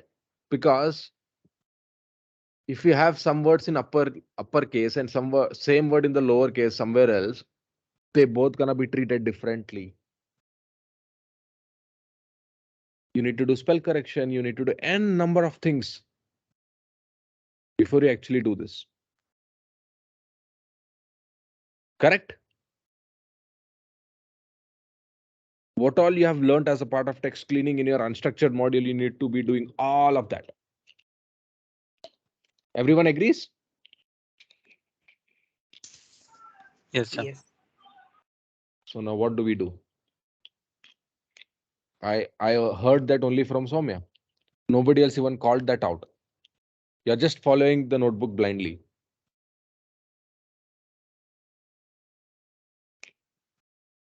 Anyways, so now everybody is okay with doing all the text cleaning, or you want to do it right now? Because that's a time consuming task. That's why I've skipped it here. But I want you keep one blank cell and do your text processing as a assignment later. Yes, text cleaning. Okay, and then rerun it again later.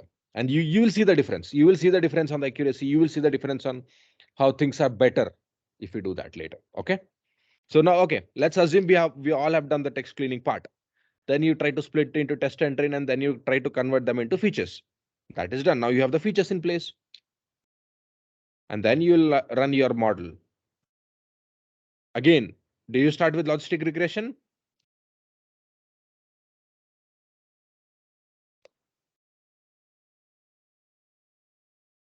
Naive Bayes, maybe? Yes. That you figure out why. And we will discuss about that why part when we meet on day 3, the first thing. Okay. Yeah, But because yes, Soumya, you have the answer already? I, because it is based on conditional probability, probability Okay. of X given y. So in Okay. textual, we have the context. So the same word may mean different in the context of a given other word. So that probably that is the reason. You're almost there, but it's not the accurate answer. There is one more important element to it. What are the assumptions or what are the drawbacks of naive Bayes? One of the biggest drawback of the naive Bayes will act as an advantage to the text data. Okay, so again, we'll leave it to you to explore, but if you don't have answer, we'll discuss on day 3 in detail. Okay, next. So on day 3, first thing we'll be talking about target and performance and observation window. What we discussed about, if someone asks if he's gonna churn when, the when part of it, and the second thing is naive Bayes. Okay, now Does it assume the variables to be independent of each other? exactly, exactly, exactly. And in any of the structured data, Soumya, you have worked on so many structured data in your machine learning module. Have you seen all the features really being independent of each other without any correlation? It's never possible. Correct? You'll have at least 0.3, 0.4 correlation between them. Try it out of the text data.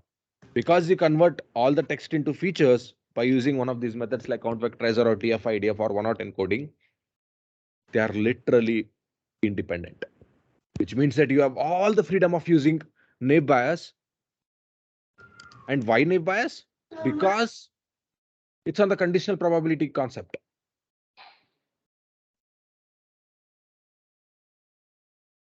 Otherwise, everybody would have gone to naive bias. Just that we will not be able to meet this assumption on the structured data, we go ahead with other models. But naive bias is awesome. Actually, sir, I have one question. Maybe I will save it, but just quoting the question is, when we say these are independent, Mhm. then uh, then I mean there is no point in using probability of B given A. So because both are independent, Yeah. Oh, okay. it's So, Soumya. contradicting. So now, okay, what is B and A here? So there are two events occurring simultaneously, we can say, and one of the events is dependent on other. Then we say event B. Correct. Sorry, your Correct. question was different. Correct. So No, no, we you're right. So my now what I'm saying is when I say independence, it should be independent within the independent features, not with the target.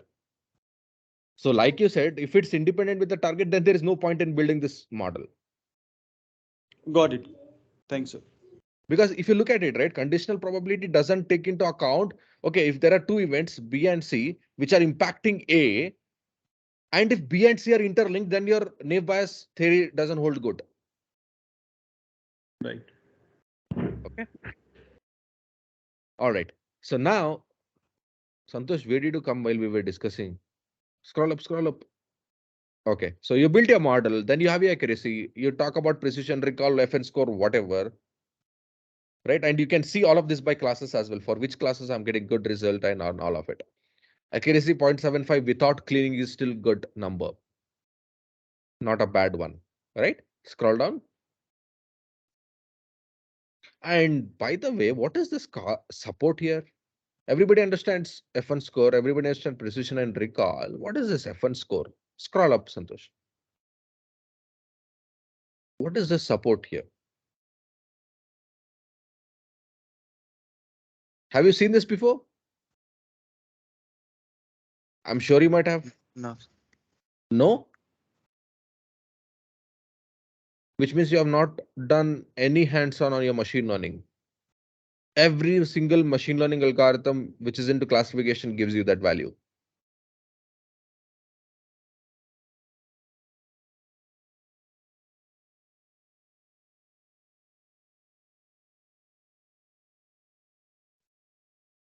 Yes, Soumya, I have high hopes from you now.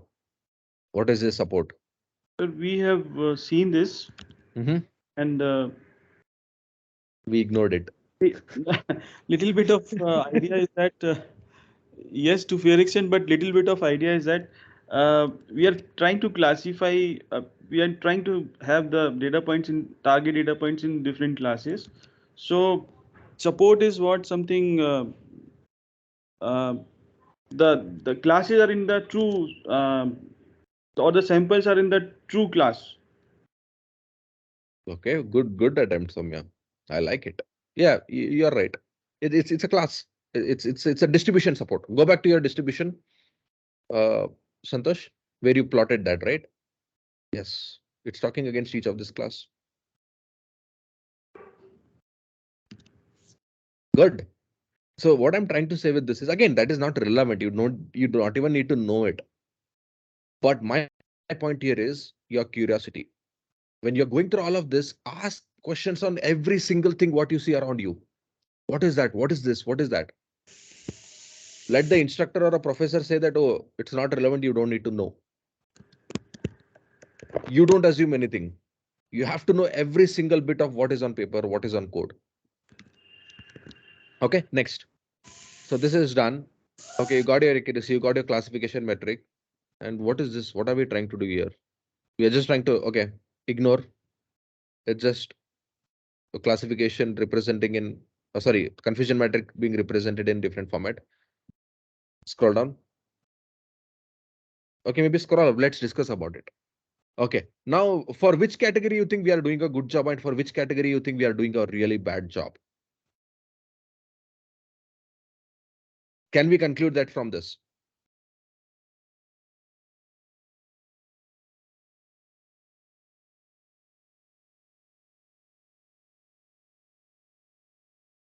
Because at the end you need to give insights, right? Let's say you're reducing your manpower from 100 to 5. You need to know, you need to tell the other 5 support engineers to spend more validation on which kind of category. Correct? That's the insight what you'll be giving. It's not just about throwing out the predictions and telling, hey, look, here what it is. You need to talk about your model, how it is performing, what is that they need to focus more on.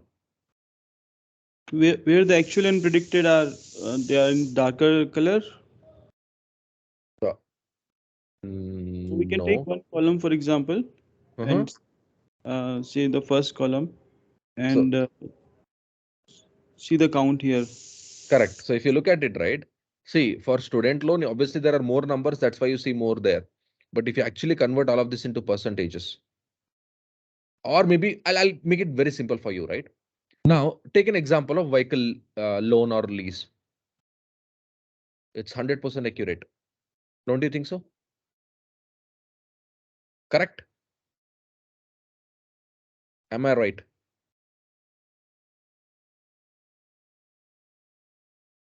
You mean there were 22 cases and all were captured? Yes, exactly. Now scroll up. Maybe I think you might be finding it difficult to read this report.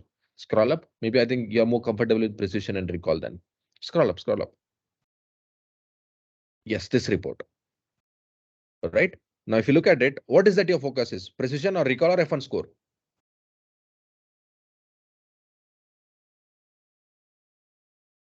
Right? If you go from an F1 score standpoint, your student loan and savings account are doing fantastic. Correct? You will say them, hey, look, maybe you focus more on debt collection and vehicle loan and then probably credit reporting while you are validating, but rest of them are doing pretty good job in predicting. This is the insight what the end user or the business folks will expect from you. What does your 74% accuracy mean? How it can be translated into usage. Is that making sense? Yes. This is the importance of multi-class classification. Right? Because see, if it was binary, it's straightforward, right? If accuracy is 74, you will know what 74 is. But if the accuracy is 74 here in multi-class, you should know how each classes are performing. Very, very, very important. Maybe there are some classes which performs really, really bad. Right? So this spending 15 minutes on the output of multi-class classification is must. Clear? All right. Next. So maybe now it doesn't make sense for us to really deep dive here. Yeah, I want you to deep dive once you clean your text and then run all of this. Okay. So then this is done. Now, okay. Now let's say there is a new complaint which is coming in. Type in your own complaint, whatever you have in your mind. Right? Oh, this company refuses to provide a verification and validation as per my I do not believe this debt is mine. So this is predicted as mortgage. Type in anything. Maybe you can talk about your savings account. Maybe you can talk about your debit card. Maybe you can talk about your credit card and see if it's predicting right. This is how all you need to do is, I'm not sure if you have built API so far.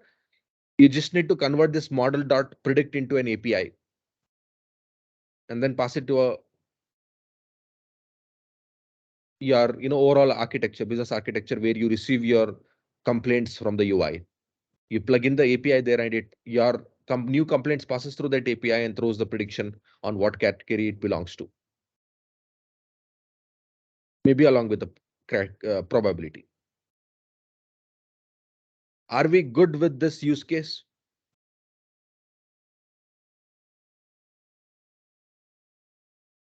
Yes? No? Yes, sir. So now we have completed two things, two big applications. One, binary classification, which we completed on day one, spam ham example, and now multi-class classification. So given any problem on binary and multi-class, will you all be able to solve it? Yes. Yes, sir. I hear only two yeses. or at least raise your hands if you are not able to speak out. Otherwise, we are not moving further.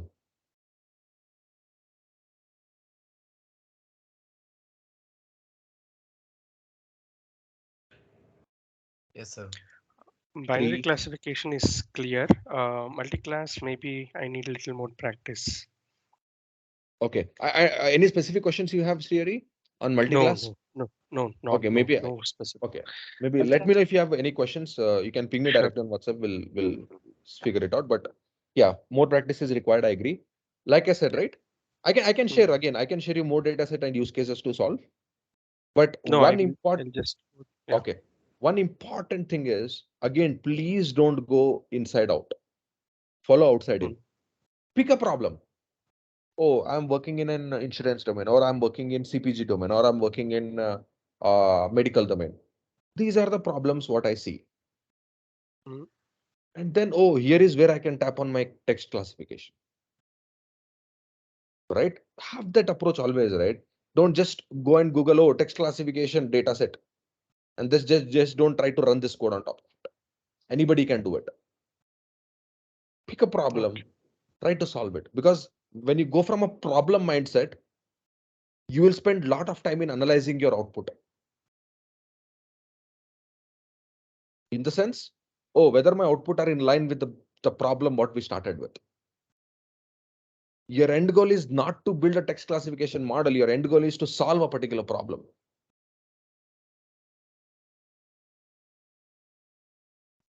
Okay.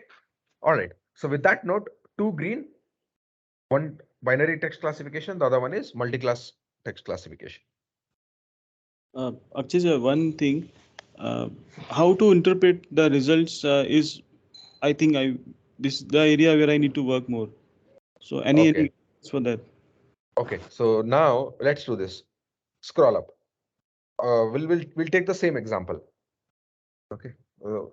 Since we already discussed about this, we'll deep dive into this. So let me share my screen now, Santosh. Sorry. I will Sure. maybe talk about that a bit more. Okay. So now for that, you need to understand 2 things. Very important. Be it any use case, be it anywhere you are in the world, if you're talking about a problem, get 2 things right in place. One is where this problem comes under your overall business flow or process.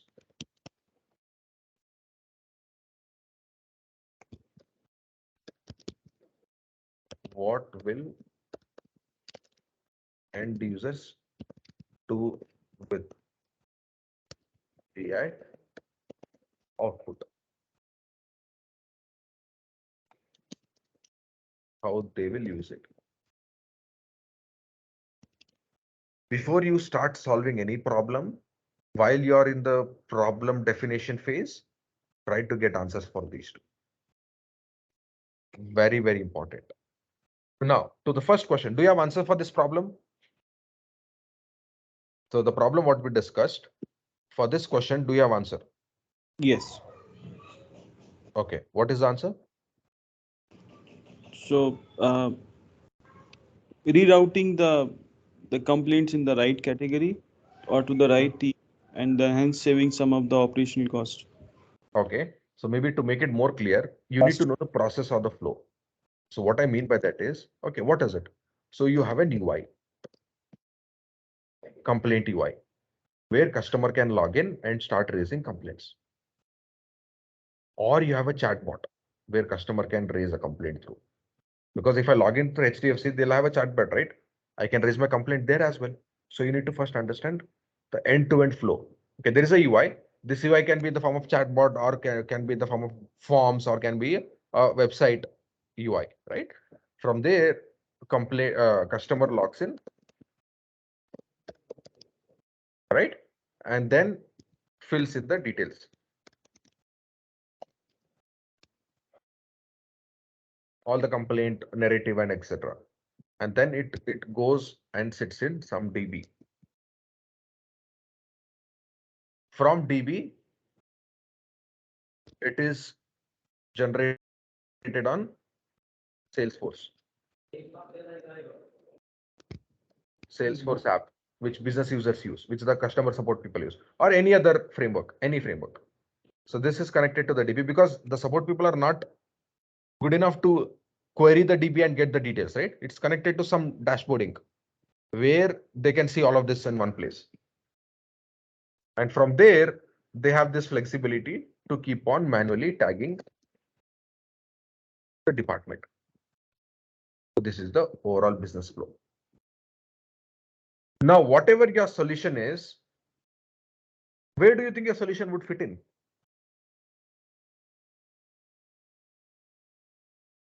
So your API should come here.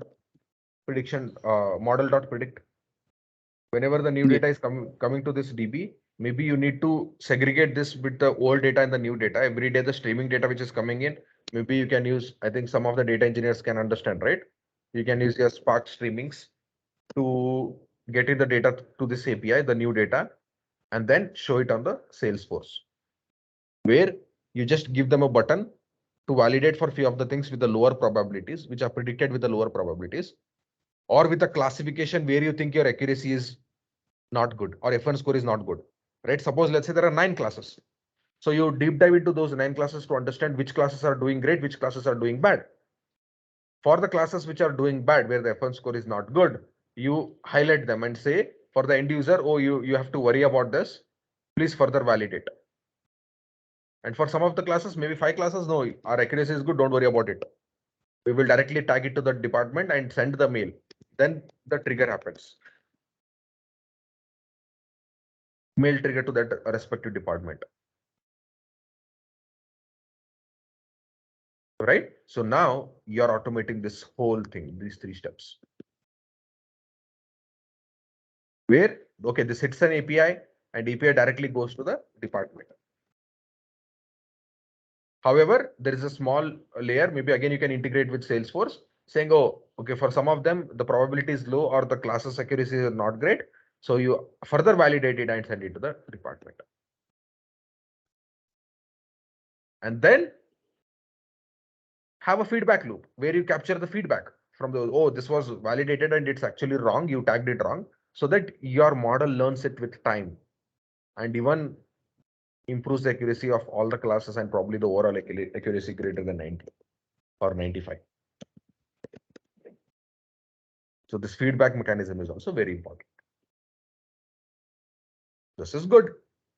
Clear. So this is what I mean by overall business flow and process, and to understand where your solution fits in over there. Then again, this is a very small and naive example. Maybe some of you who are already working in this area, you would know, right? How big is supply chain? How big is manufacturing? How big is marketing? There are a lot of such process flows which are involved in the business.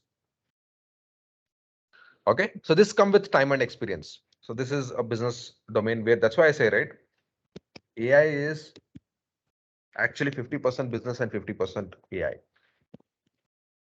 Everybody just wants to do AI, but that's wrong. You need to do business to do AI.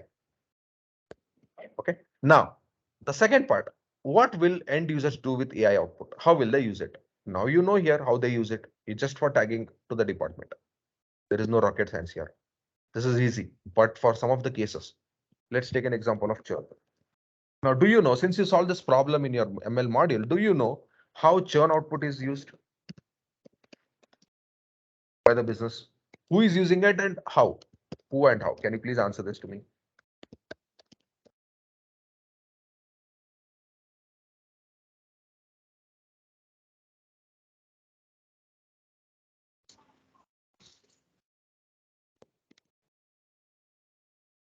Maybe the customer relationship people might be using the churn model, and they can reach out to the potential people in time. Correct. So it's CRR, customer relationship representative. You're right. Perfect. Now, who is good? How they'll use this output?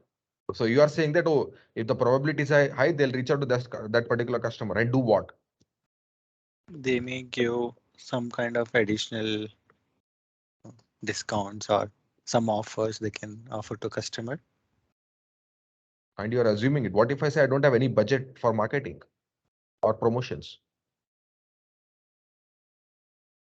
Maybe we can ask what is lacking and understand what they need. Correct. So Samya, here is where your actual output consumption concept comes. Now, if I say, no, I don't have a budget for marketing and retention, promotions, whatever, right? For this year. If you just throw me an output of customer ID and then whether he is gonna churn or not with a probability, do you think it will benefit me?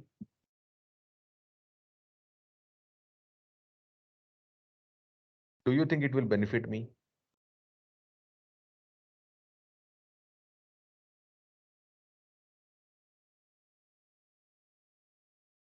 Yes, no? Yes, I mean, still, if I know I don't have any budget, cannot help. So I will realistically know at least how many customers are going to stay and use that information And or do knowledge what? and focus on the remaining people more. But again, How? Right? You're just raising my BP by showing that, oh, my 50 customers are gonna churn in this month and I cannot do anything because I don't have money. yeah, I can show that back to my senior management that this is what is going to happen. I'm raising the risk right now and Hmm. increase the budget or do some take some preventive action. Okay. So now, while in this phase only, I made it very clear to you that I have no budget this year. You do whatever you want. You're talking to the CEO right now. He says there is no budget. There is no further CEO management. You're talking to CEO and the board.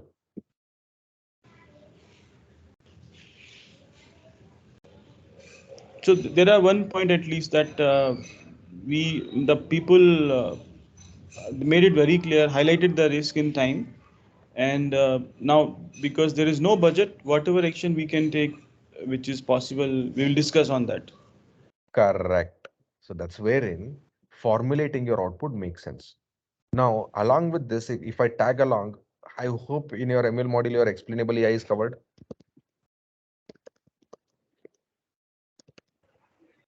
No. Okay. So now this goes to our backlog. I need to cover this. This is important, very important.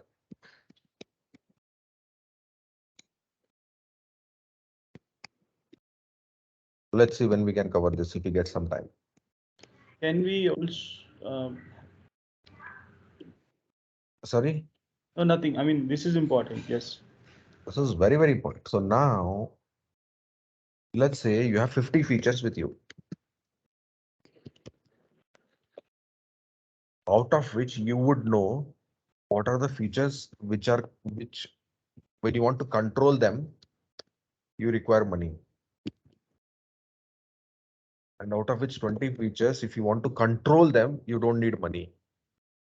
Maybe you need some time. Correct? Correct? Say, for example, not always promoting them or offering them is a solution to retain them. Without money, you can do a lot of things. For example, let's say maybe they are doing this payment.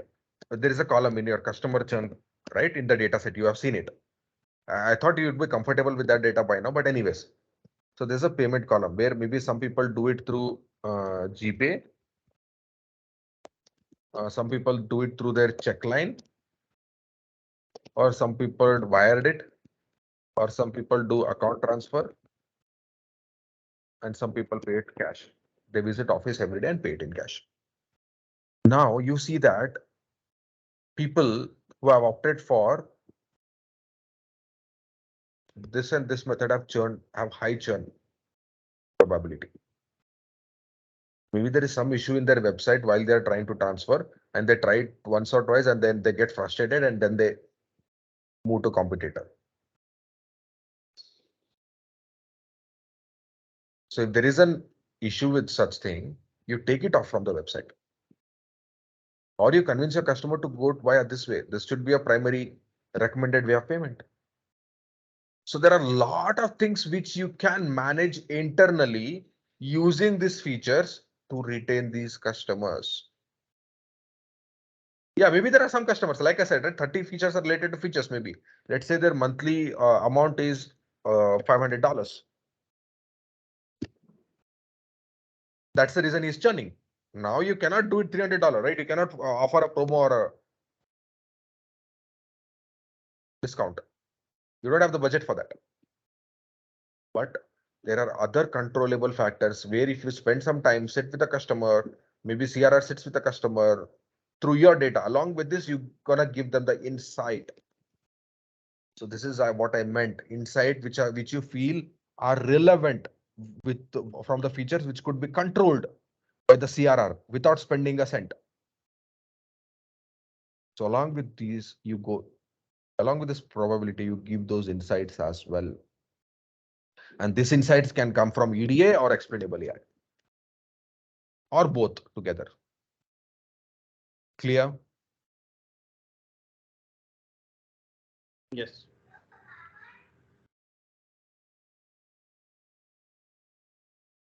Okay. Now, I hope this answers your question, Soumya.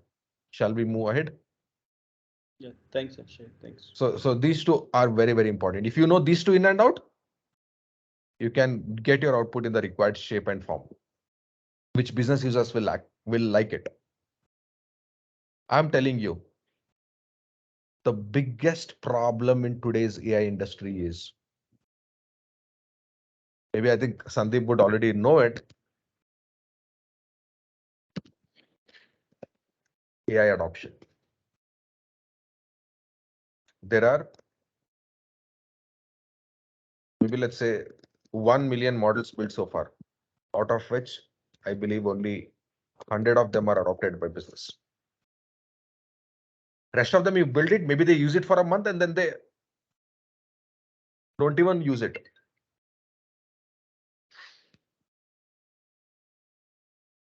Do you know why?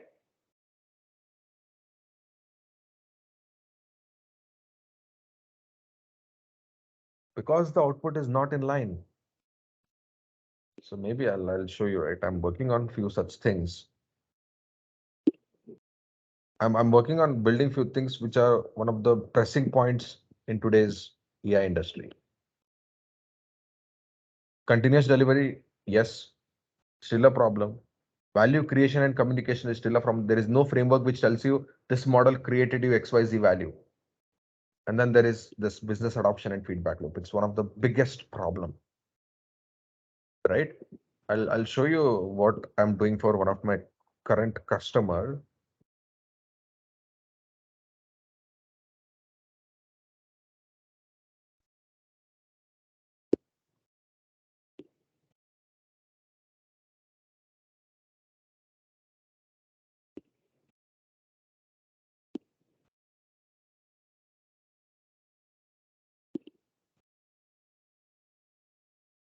Okay, so yes, this is the trigger. So from 2019 till 2020, they have been building models.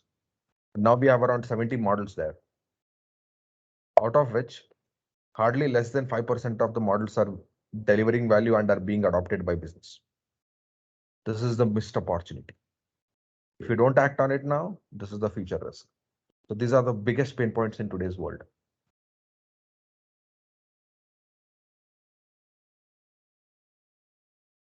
Value realization from machine learning is hard. You would get value from machine learning only if the business adopts. And less than 1% of the AML models are adopted by business. Why? Because there is no explainability, there is no trust, there is no guide on taking actions from outcomes, no visibility on whatever, output not in line with the business expectation, blah, blah, blah. Right? It's important we act on all of this, right? That's wherein all my sessions are focused on how do you leverage your tech to solve some of the biggest problems in the world.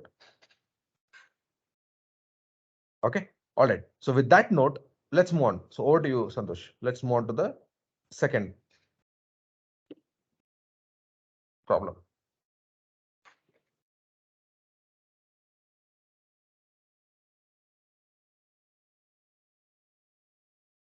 Sure, so I'm sharing my screen.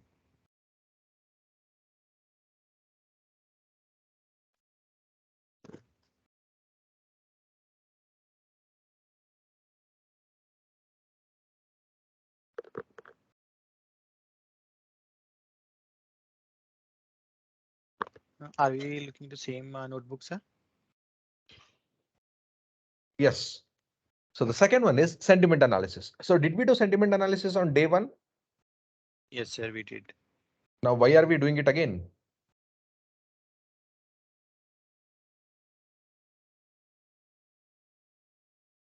So sometimes what happens, maybe I think the text blob and all the other sentiment analysis package have improved, right? They are doing pretty good. Like I said, right? Maybe if I go 4 or 5 years back, the negations are not handled. The not good was not handled. Not good is actually bad, right?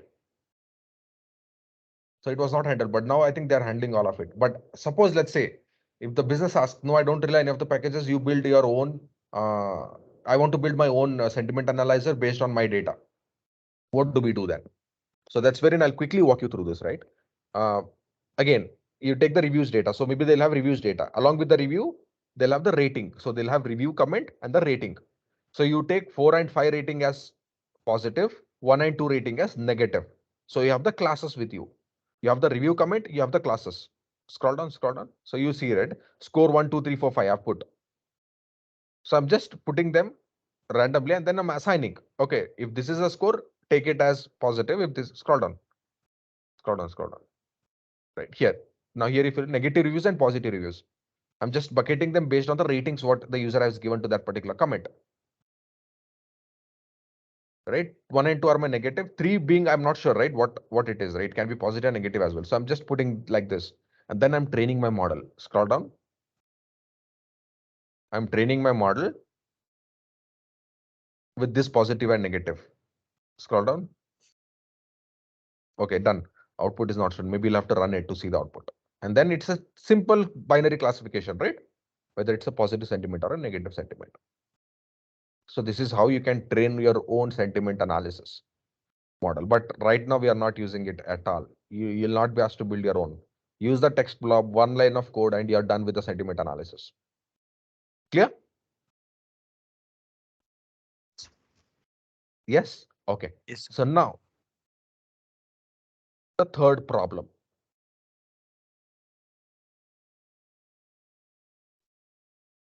This, I can break it. So now text classifications are done, all types of. Now we want to talk about similarity. I think similarity we implemented on day one on some dummy data sets. We tried it our own. We learned it our own, correct? Now let's see how we can apply that on some of the industry problems. So one is obviously, like we discussed, right? We can use it for search engine or recommendation systems. That is a separate topic. We'll come to that later. But now there's another simple industry problem. I think maybe who are into data engineering might relate to this problem really well. Okay, so now do you want to discuss about this problem and then go for a lunch, or you want to come back from lunch and then discuss about this problem? No, I'm just going to talk about the problem statement. Solution will anyways do it after lunch. We Sure, can sir, we discuss can and then continue. go for lunch, sir. Okay, Yeah, done. we'll So discuss the problem. I'm sharing my screen. Let's move on to another biggest problem, what we have. So there's a company called, any company you can take, right? Maybe I'll talk about the company for which I worked for, Sephora. You all know Sephora? At least I don't know. You're married? Yes, Okay. How many of you know Sephora? Good, Yes, sir. sir. Sorry? Married people must know. Thanks, Soumya, for supporting me there. But anyways, no hard and fast rule, right? Because there are like hundreds of such brands. Maybe they are using some other brands. Okay. So maybe just to make it more clear, I'll show you.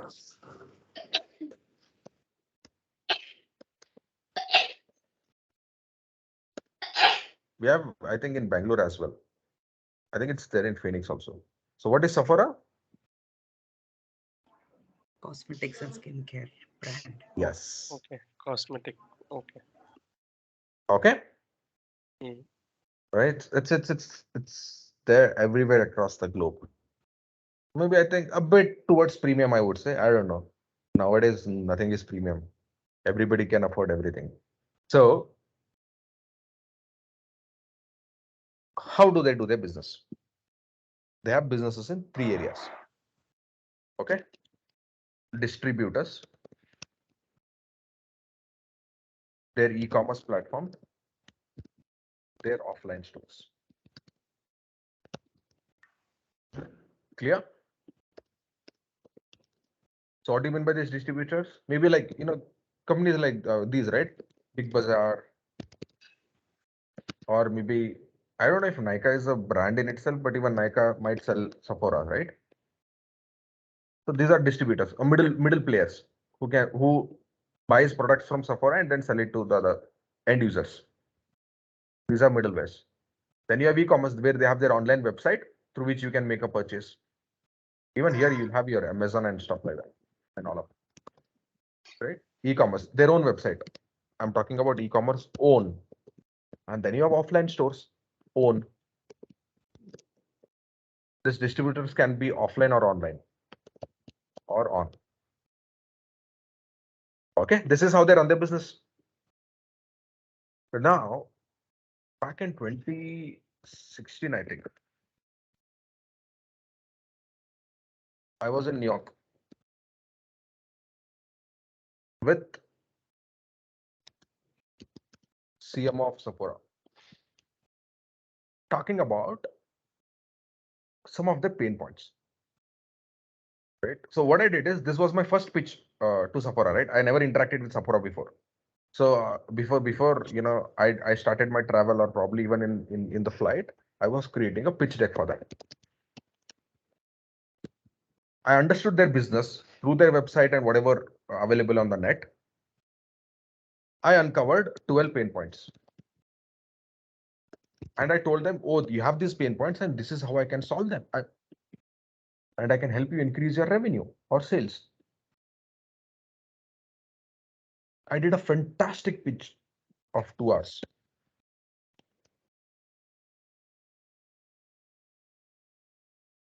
At the end, CMO says, this is all great. But my problem is my data is all scattered. I have data from the offline stores, which is sitting somewhere else. I have data from e-commerce, which is sitting somewhere else. I have these distributors data as well, which I'm buying from them, which is sitting somewhere else. Everything is scattered. Now let's say one of my pain point or pitch was, I can help you do better marketing, personalized marketing.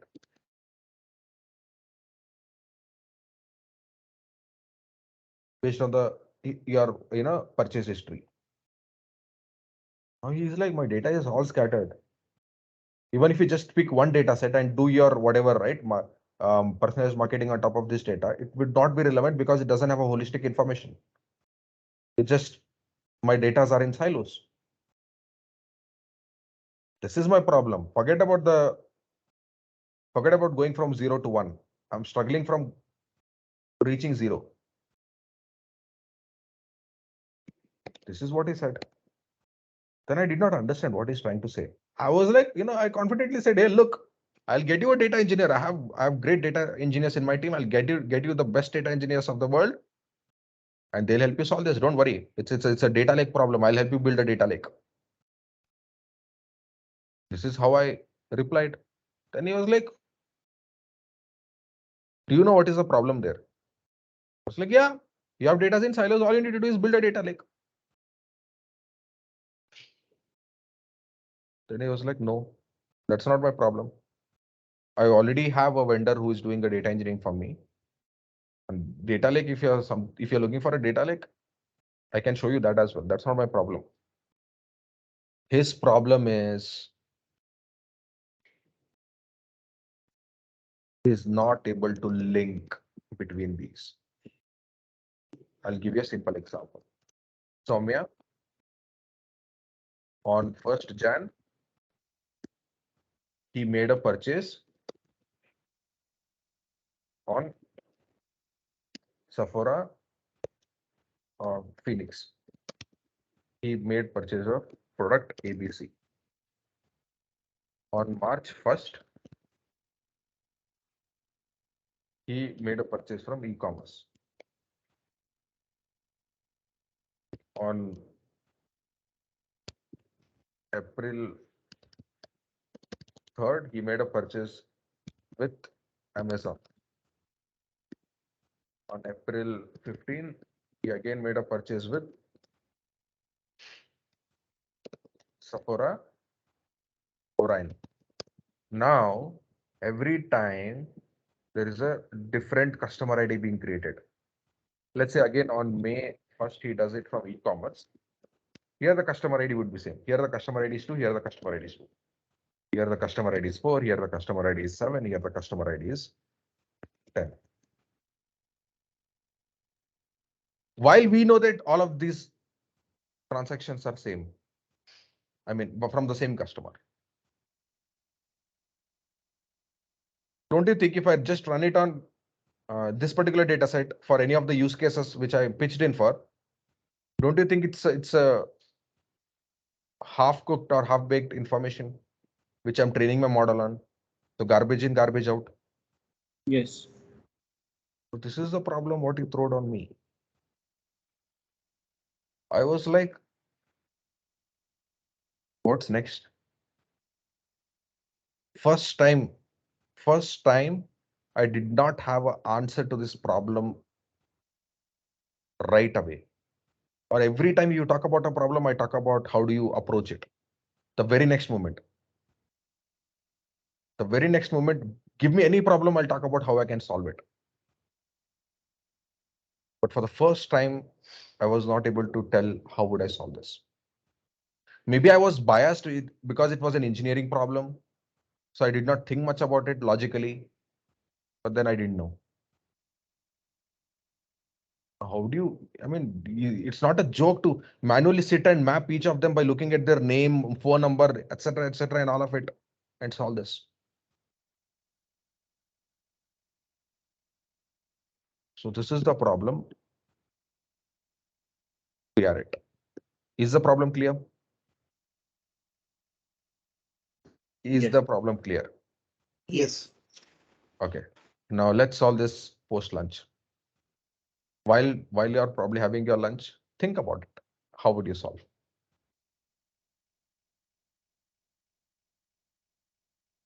One question here. Yes, So please. should we, the problem is that on the existing data, we have to clean it and mark it as per the, here you have written Soumya, but actually we don't know Soumya, right? That's the problem, right? No, we have the metadata. Good question. We have Good the question, Thierry. metadata. Correct. Very good question. So, in fact, I asked the same question there as well. Now, see, offline stores, you know, right? While you're billing, they'll collect all your information. Correct. Demographics, True. we have that. Phone number and all, everything they collect. Even if you deny, they'll not let you go. They'll make sure they take the data. E-commerce, obviously, while you're logging in, your informations are captured. Even these guys take it. Right? You have those demographics. You have those demographics. Okay. Okay. Fantastic question.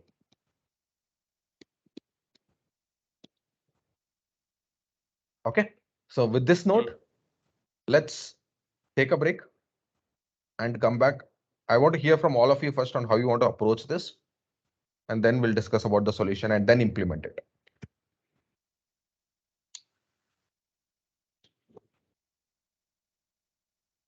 Any further questions on this problem, or we are good to go for a break?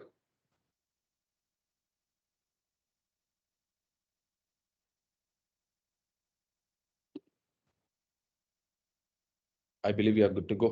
All right. Thank you so much. See you all in next 1 hour. Thank you. Thank you, sir. Thank you. Thank you.